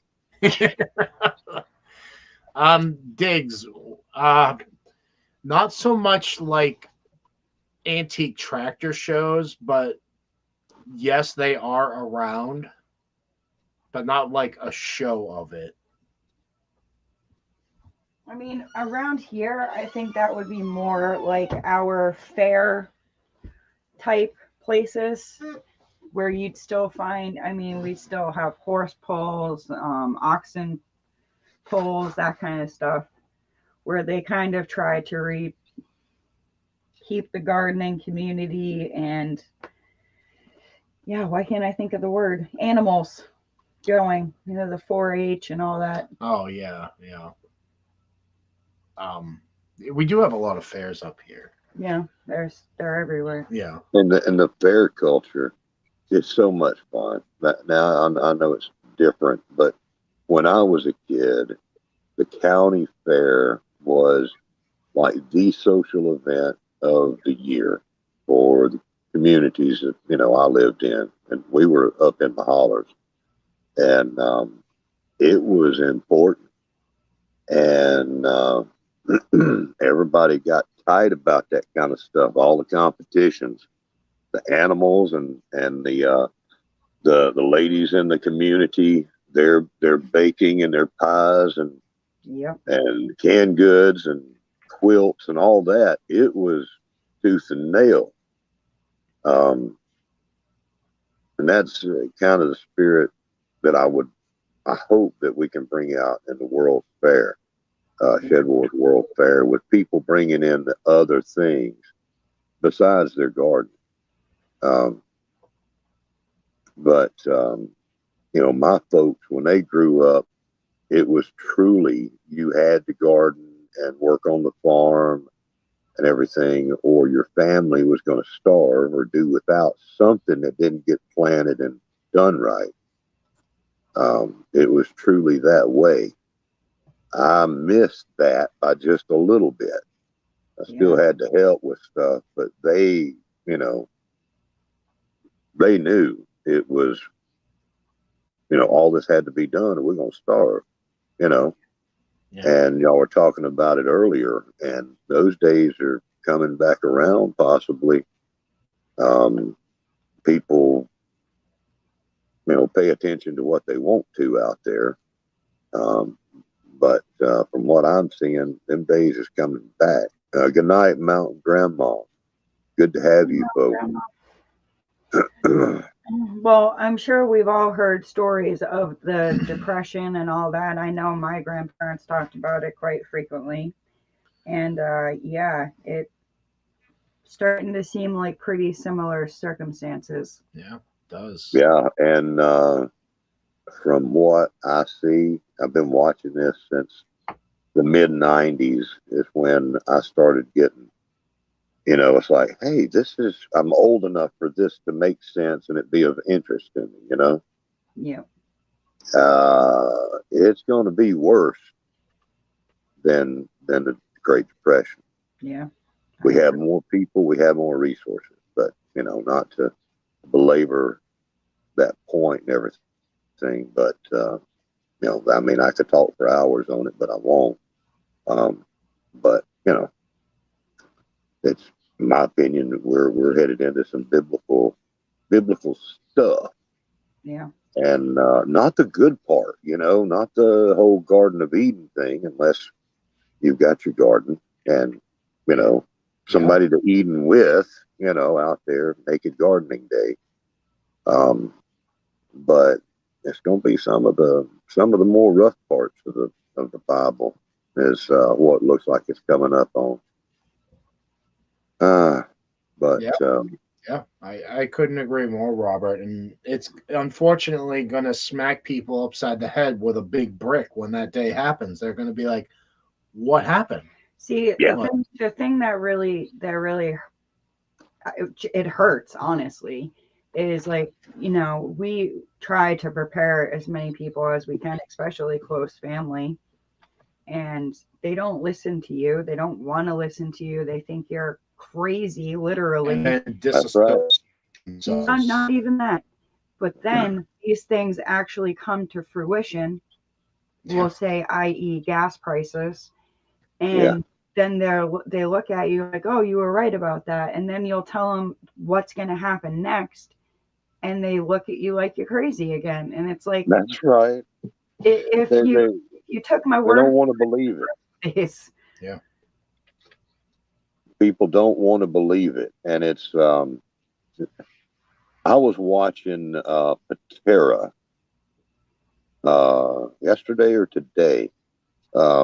Appalachian Homestead. I forget the name of her thing, but her topic was on: are you being programmed to starve?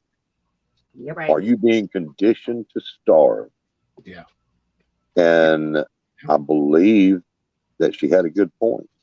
I believe that they are conditioning the masses to willingly starve to death. Yeah, they want us standing in those soup and bread lines. Yeah, they want us to conform around their every way, and they're hitting us right where it hurts, and that is the food. Look at the video we put out the other day, Robert. The dumpster fire video.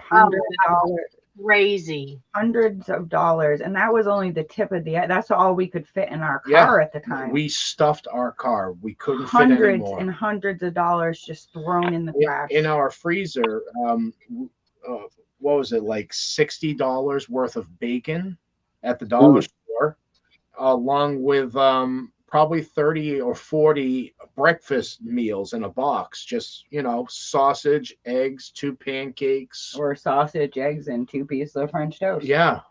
Yeah. Those are all in our freezer, right? And kielbasa, hot dogs.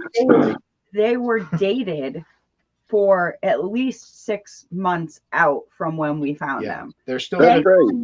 We have food. We have, you know, cold weather up here right now, so we can utilize that. Yeah. In the summer, that's the thing. I just want to make that point real quick. If any of you are looking to go like dumpster diving and looking for stuff like that, the cold weather is better than the warm weather. Yeah.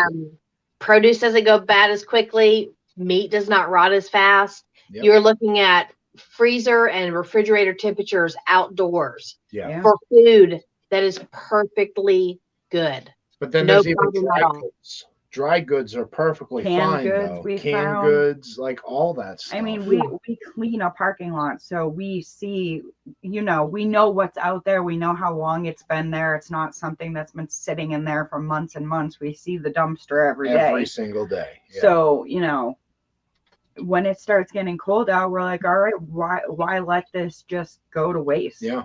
Yeah. I don't know why. And you know, the answer I get every time I say this is regulations, but to me that is BS. Yeah, say regulations to the person starving on the side of the road. Donate that to a homeless person. Donate that to a homeless shelter. Donate it to a food bank. Don't just throw it in the freaking trash. Yeah, don't BS us. Like, there's reasons for this happening. there are reasons.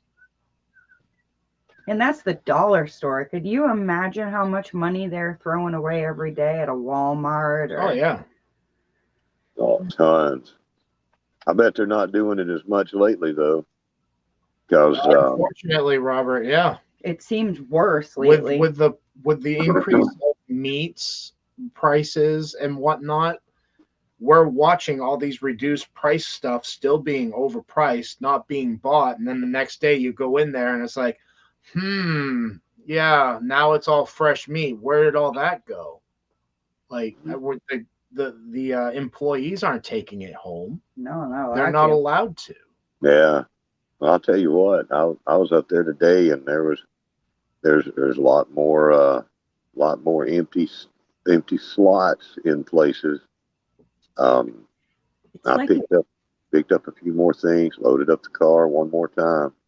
Yeah. It's weird, Robert. It's like it comes in waves.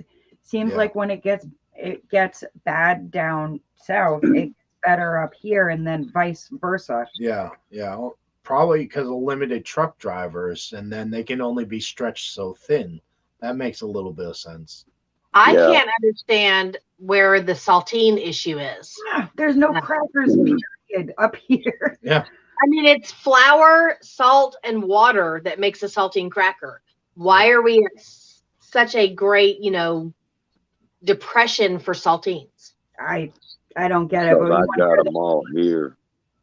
Oh, well, send some up this way. The funniest part about that is my niece goes and checks the free book shelf at the library every single day. She came home with a how to make cracker book the other day. I was like, well, if this isn't a sign from the gods, we have to start making our own saltines. Ragnarok, I'm going to have to contribute that to price gouging given the time of year. But yes, again, like, who's going to spend $20 for that pound of corned beef when you got it for maybe $4-5 a few months ago? Yeah. Hey, y'all let me know how many crackers y'all want. I got them down here. Now, all the crackers are going to be that premium brand, right? You have to pay a little bit of a premium to get them to you. We're going to bootleg crackers out of here. If it fits, it ships. Yeah. Y'all let me know. We'll do. We'll keep you posted, Robert. Lewis, have a good one, buddy. Thankfully, we still have oyster crackers, so I can make do. But yeah, it's saltines, like the weirdest food item. Yeah. You need to learn how to make your own crackers. It's not hard to do. They don't have to be perfect and, uniformed in a plastic sheeting. Yeah, no. The flavor is always there, no matter what shape they are. But when you learn to make your own crackers, you'll see that it's even a 99-cent box of, marked down store brand saltines will cost you like 24 cents to make. I mean, it's really honestly that cheap to make them. Yeah, absolutely. They'll probably be even better with the air fryer that we have too. Yeah, I got. Let me know about the spaghetti too, Ragnarok. I got all the spaghetti here. Yeah, pasta is non-existent up here. We're good on that type of stuff. We did that a year ago. Yeah. Can you make your own pasta too, Sarah? Sarah can. Sarah kills me. She's talking about making crackers. This woman is amazing. She's absolutely amazing. That's it. I have to know these skills. I'm sorry. You have to understand, learn, and at least try everything that you can. Because if you don't know how to make it, where is it going to be when it's not available to you? Yeah. Google searches, YouTube searches, looking up recipe books that you find at Goodwill. Just figure out how to make these things, because honestly, there's a time where you're going to sit there and you'll have this ginormous deer roasting over a fire, but you really want some good homemade bread to go with it. Or a slab of mayonnaise from those chickens you're, growing in the... No. I'm just saying. Mayo. You know what? We're gonna put out a mayo video just for you, Robert. There's no mayonnaise. I make excellent mayo. Homemade mayo. Here it comes. No, my God. We'll have to do a mustard one for him, and we'll do the Yeah. mayo for John. All right. Homemade mustard. Mayo. Yeah, where did my boy go? He's gone. He broke his computer. He said he spilled a beer on his computer, and we're hoping that he has to get a new one now. We're not hoping. That's a horrible thing to hope. Well, it's he said he spilt it on his modem too, which I don't know how that's gonna work out for him. That's not. Yeah, he's not back. And he hasn't. Sorry, I was gonna say I really do hope everybody learns everything that they can this year, not just with gardening, because you need to know how to make bread, butter, cheese, crackers, whatever it is that you crave. If your love in life is a gooey, cheesy pizza, teach yourself that skill. Yeah. At some point, you will need that. And my biggest thing that I say all the time is you can hunt as much meat as you want, but how are you going to flavor it? And what are you going to add to it? So gardening and growing a crap ton of herbs is your best friend. You need to learn those things to move forward, to flavor your food and eat a good meal, honestly. And can I tell you, that is like one of the happiest things in this world for me, is to be able to go right out in my greenhouse. Doesn't even matter what time of year, there's always something growing. She loved it when I'm like, hey, I could use such and such on this steak. It would be amazing. She's like, okay, just, frolics out to the greenhouse. Thyme, rosemary, like those things are so hardy. They will live through anything. Yeah. Yep. And like to be able to go out there and pick it and just smell it, and it's the world's best feeling. Yeah. Sarah, she just said that people need to learn that stuff this year. I'm telling you right now, whatever they need to learn it this month. Yeah. And for some things, it's going to be too late. Yeah.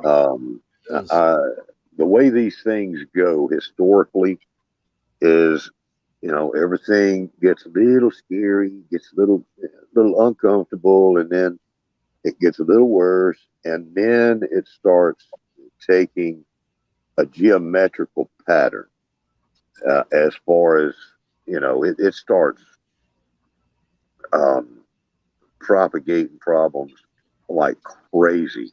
And it goes through the roof all of a sudden. It goes right along, and then boom, it goes nuts, and everything. Everybody's in a panic then because you can't find something, because your money is worthless, because there's no food anymore. It's going to go.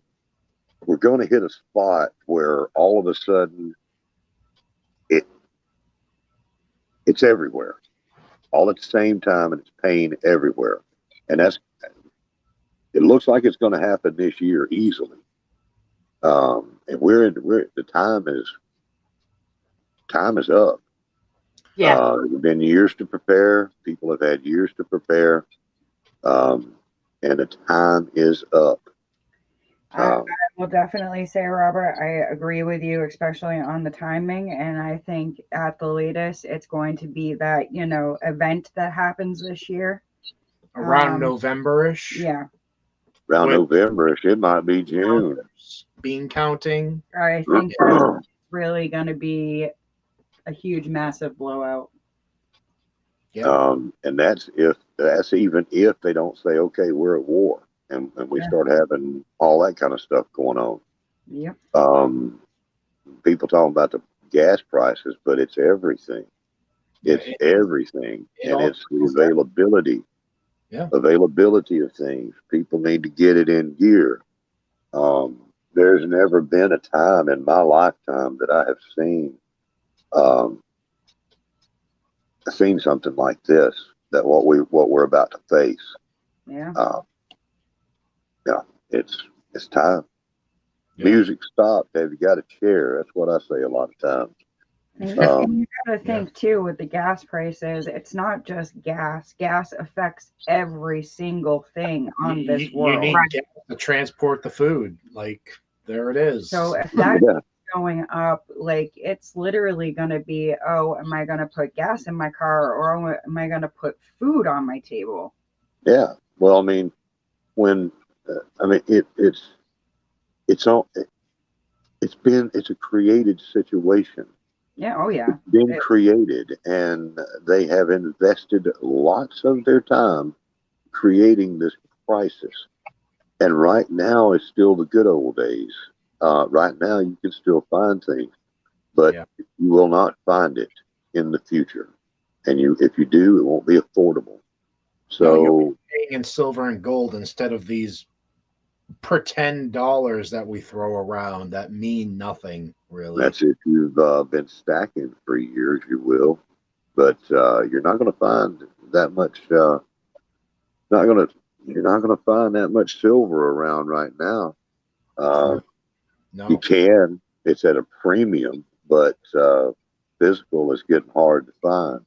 You can't even find junk silver anymore, Robert. That was my whole plan, because it's like 5 cents cheaper than real silver, and it's like, okay, like junk silver all the way. You won't find it. Yeah, junk silver is the way to go, but this is not the time to find it. The time to find it was years ago. Yep. I remember buying silver when it was like I want to say $7.86. I got in on some of that. That was years ago. I remember when gold was like 200, and I think I paid 270 an ounce back then. Yeah. For that. But yeah, silver, you can't go out and find all the silver that you want. You find little bits, but you can't find all you want. Same with gold. But you better make sure you got your beans and stuff lined up. And but see, there's so many. That's what makes this time so much more difficult, because of the population. Back during the Depression, it was there was more resources and very low population. Now we have such population in the world. There's not enough land available for everybody in all the cities to leave the cities and go farming all of a sudden. You know, stuff like that. But yeah. I think the land's there. It's just the ambition is gone, because they have everything handed to them. They can call up, go get it, and have their pack of cigarettes, their 6-pack of beer, and their favorite fast food delivered to them in their skyscraper. Yeah, I mean, no, the land is not there for everybody that wants it. It's not. All the land is privately owned in little different things, little different parcels, and people in the cities don't have land. I agree with you on that. I mean, in a whole, but yeah, I agree with you if you throw in those stipulations, Robert. Yeah. Well, yeah, but they're going to redistribute the land. Don't worry about that. That's going to be it's disturbing what they just passed in Mississippi, and they're working on in Tennessee, where they talk about coming in and just condemning your land, and they come in and say, "Hey, we can take your land now for the good of the common good." And so people that do have farms,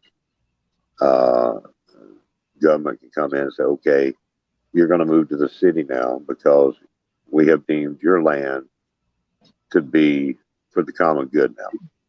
And see, that's planned under agendas of certain numbers. And that was passed in Mississippi. Yeah. And it's working and other places around the world. So the land will be redistributed, but it won't be redistributed to the people. No. It'll be Gates and people like that, and government, because of population. I just want to add real quick. I don't mean to cut you off, but I just want to say that I've been stocking up on books. This is the Allotment Garden Guide, and it's a monthly guide to wartime gardening in England, as well as the Wartime Kitchen and Garden that teaches you how to grow your food and basically eat everything from scrap on in your gardens. You guys really need to focus on looking at old wartime books where these people survived that and they learned to live with what they had only. I'm reading in this book that to get a cup of sugar on a street, not a house, a street, they had to give up 3 chickens and half their vegetables for a cup of sugar to make a birthday cake for somebody to feel special during the war. They teach you how to make do with nothing. Focus on these old school wartime books. Seriously. That's good advice. Yeah, that is. The old knowledge is where it's at, honestly. At one of our accounts, there's this bus stop, and within the bus stop, like where you hang out, the little, I can't think what they're called. The bus stop waiting areas. That's it. It has a little shelter in it, and you sit there and wait. So there's a bookshelf in there, and Gina and I go there and visit it quite frequently, and we get free books. And right. Exactly. Old school books is the way. Any kind of book is the way to go. But yeah, old school books, especially that, Sarah. That's a brilliant idea. These old school English books from England about the wartime, I'm telling you, amazing information. You're looking at farmers that only grew roses for 100 years on their property. And the government came in and said, no, you're growing food for your soldiers. So they had to rip up all these antique roses and give up what they knew and learn in a 6-month span how to grow food. Yeah. Roses and food are totally different domains. Yeah. And there's information in here on when you should put potash on your garden, when you should, throw leaves on, I mean, just everything. So they teach you how to grow food. They teach you how to maintain it, how to harvest it correctly and make the best of what you have. And this Wartime Kitchen and Garden, there's actually a series on YouTube. If you guys have nothing better to do in a day, watch the Wartime Kitchen Garden. Seriously, it will blow your mind. They would take a piece of beef and eat the beef after it was roasted, then take the fat and the bones and create a bread and a broth, and then throw in a couple scraps of vegetables here and there to make something to throw on top of one potato to feed a family of 6. Yep. Yeah. And that's how these people lived. These books are amazing. Look into our history to learn where we're going. Honestly, I swear. No, you're exactly. Yep. They made bone bread. Yeah. Well, they used the fats from the bread. I mean, from the meat, and they created that instead of using like butter or lard. They would take the rendered fats and use that to make breads. Because honestly, some of these people are only allotted like $6 a month in goods to live off of. And you're talking about half a cup of flour a day per person for an entire month to feed them. It reminds me of my grandparents, and like you don't appreciate it until you actually start to, right, feel that feeling like, oh, we're not sure about what tomorrow is going to bring. But that my grandmother would preach that, oh, you wouldn't have said that if you grew up in the Depression. We did this, we did this, we did this, we did this. And like at the time, you know, I looked at her like, cuckoo. But yeah, I get it now. Yeah. I think I bought the Wartime Kitchen Garden, even though it's, like I said, it's on YouTube. You can watch the whole series. I bought this book for like $4 off Amazon. It's super cheap. It's so worth it. And then this one, like I said, is the Allotment Garden Guide, and it's a monthly guide. It teaches you everything per month. Now, I know we're not in England, but per month, what you need to do to your garden to turn a rose garden into a vegetable garden in 6 months. That's like awesome. It's amazing. And they fed the troops off this stuff. Sarah, So I mean, text us that other book, please, and thank you. The author from Amazon, that is. I definitely want that in our arsenal of books. The Wartime Kitchen and Garden. Yeah, yeah. Well, you don't know the who's the author of it, or is it a conglomerate of people? It says Jennifer Davies as the author, but you don't even have to buy the book. Just watch the series on YouTube. It shows the gardener, and then it shows the kitchen cook. It may not be there tomorrow, Sarah. You know. I'm just saying, you can take notes like I did before, and then I bought the book and I compared my notes, and they were spot on. I mean, it's filmed exactly like the book is. Okay. It's great information. Mashed potatoes into icing for cakes. Parsnips into pudding to give a sweet treat to a kid on its birthday. I could see that one. I mean, I'm. No. Well, we learned from Rebel Canada that you can create pectin out of immature apples, like not fully crab apples and not fully matured apples. Like, yeah. Yep. Apples make more pectin than ripe apples. Yeah.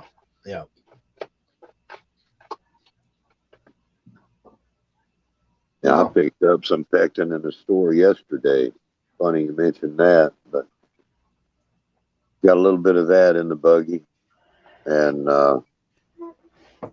we've got plenty of jars and lids and all that stuff right now, too. And I walked away from it. I said, no, I'm going to come back. I'm going to come back for all that. We're just going to get groceries today. And I left them there. And it's been bugging me ever since, because for a long time, every time I go to Walmart, I'll get a case of jars. See, that's put them back. Robert, last year and the year before, you had a really hard time finding that stuff, right? Yeah, because I've got them here. That's the thing that scares me, is why is it such abundance this year? People gave up that quickly. They did. Yeah. Complacency again. Oh, everything back to normal. Okay. You could literally not find a single canning lid or a single jar here last year, and the shelves are fully stocked now. Even the regular grocery store has canning jars. I actually read an article. Real quick, I'm sorry. I read an article where so many people complained about jars not sealing correctly and them not, being used right, and that it was a waste of money, that they were able to buy supplies cheaper because of that. It dropped the outlook on the companies down to like a minimal, because people rushed into canning that did not know what to do. Yeah, I was going to say, it was operator error.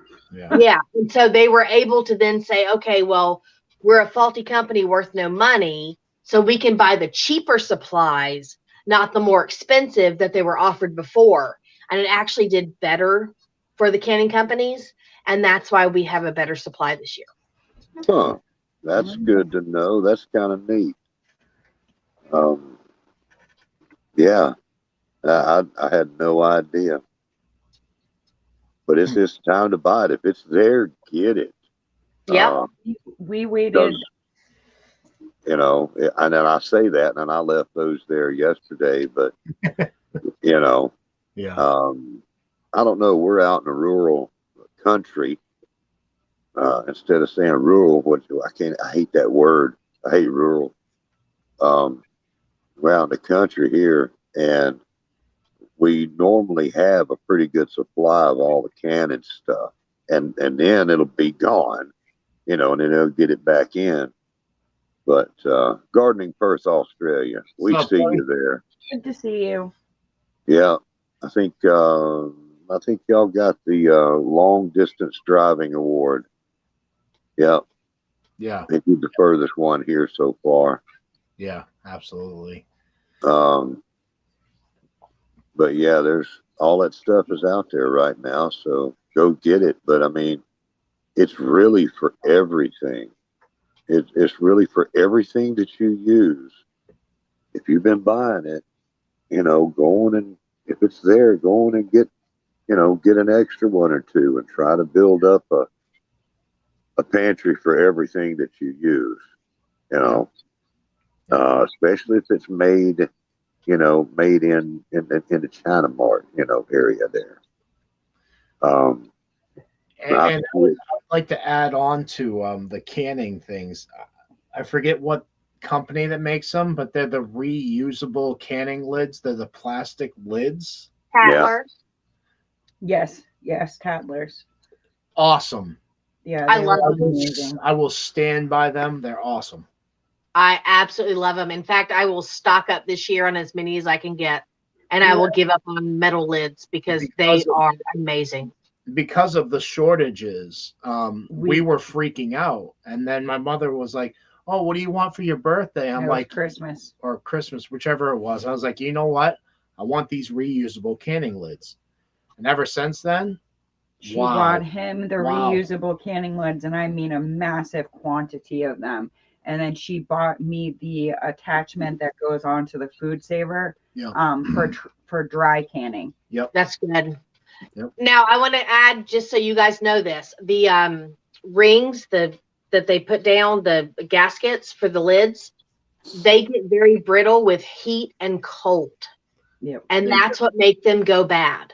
So when you go to store those, put them in a Ziploc bag, fold them into a towel, and stick them under your kitchen sink or your bathroom sink in a dark space.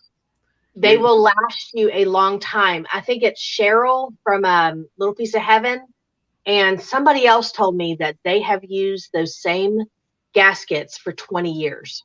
Yeah. Wow. Because they store them in a dark, cool place. Yeah. It makes sense. Chris's aunt and uncle moved from Ohio to North Carolina last year, and his aunt was a religious canner. Like she got to an age where she couldn't grow her own food, but she would go to the farmers markets and get massive quantities of beans and whatever she could, and she'd can it all. And she actually gave us her entire stock of canning jars. Much like what happened last year with you, Sarah. We got like 400 jars. 2 pressure canners. Yeah. That's amazing. We have an entire china cabinet out here that's filled with mason jars. Yeah. Not pretty chinaware. No, mason jars. It's worth it, though. I mean, it's absolutely worth it. Yeah. Here's something else, too. If you don't have any lids, look down there and see if there's any jars. If you've got jars, you've got lids. Yeah. There's 12 there. It's going to cost you on average a little bit more than double, but you're going to use the jars eventually, or somebody else will. Yeah. But there's 12 lids on each case of jars, or however many's in the case. Yeah. I've seen that, and I didn't need to buy any lids or jars at the time, but there were no lids, and everybody was talking about the lid shortage. And I looked, and I'm like, there's lids all over the place. You just got to get you some jars to go with them. Yeah. Hey, and Robert, you should really know this if you don't already, but mayonnaise jar lids fit on mason jars. That is a good fact. I'm serious. Mayonnaise lids, the plastic ones, they fit perfectly on a quart-size mason jar or a pint size, and so do Parmesan cheese lids. If you buy a lot of Parmesan cheese, save those. They fit. The little teeny dehydrated marshmallows. That lid fits. And then you can use them for dry goods. Oh yeah, I've got lots of mayonnaise jars here just stacked up. I'm glad you brought that point up to me, Sarah. That's real neat information for me. And I mean, Appreciate I don't know how many people have seen too. Yeah. I've seen a lot of people that have used like the pickle jar, that type of deal, and actually canned right in it. I don't know how safe it is, but in a pinch, it could work. Yeah, it could. I'm gonna trade you back to John. You keep talking all that mayonnaise. Shh. I gotta edit that out now. Thanks, Robert. Time mark 3:35:36.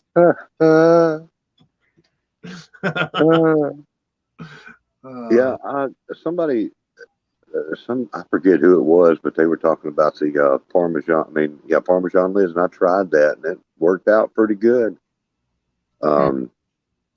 It works well. And I had a shaker for one of my jars there, but I've got a bunch of Parmesan jars. I don't have any mayonnaise jars. You know, you can still smell mayonnaise on the lid. It's nasty. But, yeah, but if you wash it and put a little vinegar on it, it'll get rid of the scent. Vinegar gets rid of a lot of smells. Yeah. Baking soda too. There's a lot of people doing, you know, with the Rebel Canners group, that use the, you know, jarred jelly jars and stuff like that. Yeah. Mayonnaise jars, you know, to do all that with. I was watching somebody in Australia, and that's what they had all in their pantry. Reused jars of all kinds. Yeah. And it's awesome stuff. And Jilly Bellyacres #3, she had a tip in there about, you know, getting some silicone, and you can make your own seals. Because I thought, you know, how couldn't you make your own seal to go on these lids? You know, so silicone would be a good way to do it. Yeah, it would. Yeah. And then you just be careful about what you're doing. You know. That's why I love this community. Great minds. Yeah. I was buying you know, this was last year when I was I'd buy a case of jars every time I'd go. And then lately I've switched over to buying solar lights. So every time I go, I'll get one more solar light of some kind. Now I got almost half of what they got on the shelf left. So I can tell now that the solar lights at my local Walmart are not being restocked. So every time I go in there, there's less. Yeah. They're not filling it back up. Okay. So I'm going to have to get me a couple of more. I got a ton of them things here. Brand new in a box, just sitting there. Got some special plans for them, but it's troubling to see the hole that I made is not being refilled. Yeah, it's a lot of stuff. And this is going on for I've been buying them for a few months now. And that's, you know, maybe they probably got them in a container somewhere and they're probably on the way, but they haven't made it there yet. Yeah. But anything that you use, anything that you think you will need for a while is on sale now. Right. No matter what the price is, because it's going to cost more. And all the time. And you need to be growing your food. I need to be growing my food. I was like, dang, all this Shedwars stuff, and all the time, you know, that I need to be out there just working my land myself and not worrying about all this. But I love you people, so we're gonna keep doing this. Right Robert, if you and John ever need help so you can get to doing what you need to do, please don't be afraid to reach out, because there are many people in this community that would give you a helping hand willingly. Yes. Oh Lord. Hey, I need help right now. We'll split the gas and y'all come down. I would love to. I literally truly was wish we just could. talking about that today with Chris. Yeah. I need some woofers down here. Yeah. Yeah. Well, I'm pretty tired. I think I'm gonna jump down off of here. Yeah, I think I'm ready to go too. Alrighty. You guys have Shedwars Eve. Thanks for hanging out with Yeah, us. thank you guys. It's almost 2 a.m. Yeah, we're probably Woohoo. gonna close it down anyway. But yeah, thank you so much, Robert, Sarah. It's always Thanks for having us. Oh, Robert, keep an eye out tomorrow night. We might be going live. Actually, Sarah, Well, you too. not tomorrow night. We don't know yet. We don't know yet. But we might be doing Gina's birthday present, which is gemstone mining. Oh, Oh, wow. cool. So Hey, I got 2 things I'm gonna send y'all, but the seeds is one thing.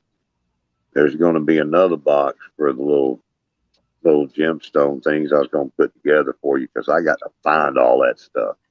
I Yeah. ain't seen that stuff since my kids were little. no, Yeah. no worries, man. No worries, Robert. Yeah, we got 3 rock hounds right here. Because Sarah's a big rock and gem and mineral nut too. Yeah. That's Just wait right. to see what I got, wifey. It's Okay. it's All right. out of this world. I'll put it to you that way. Out of this world. Okay. Yes. Well, it'll be neat to see it.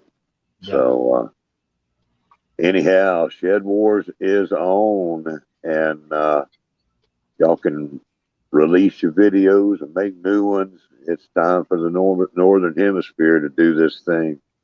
It's going to be fun. Going to be fun. Yeah. So I'm pretty Great sleepy. season with great people. Yep. Yeah. There's some good people we got in here this year, and it's going to be a lot of fun. No mayonnaise. Yeah. Y'all be good. Mayonnaise sandwich right now. Yeah. Yeah. Thank you for having me up, and Thank I'm you. gonna send you a bill for my time. All Y'all right. be good. I'll see you later.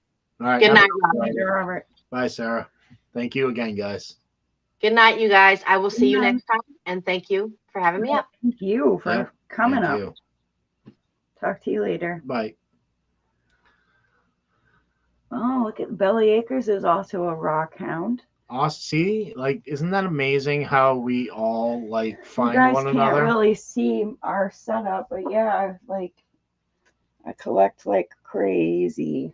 Yeah. Behind this pretend wall here is An entire shelving unit of nothing but gemstones. Yeah. Maybe when we do the reveal of your gemstone mining, maybe we'll give a sneak peek of what we have here. Yes, battle. The battle begins. Yes, I agree, Ragnarok. It's getting late, and I kind of want to make a couple more movies before I go to bed. So, Movies, videos. videos, movies, that's how I say it. But Guys, thanks for hanging out with us tonight. thank you so much. Shed Wars is on like Donkey Kong. We Get hope you growing, enjoyed. people. Keep growing food. Keep the positivity flowing. Keep taking care of one another and this community, and we will do miraculous things together. That being said, peace, Peace. love, happiness to all.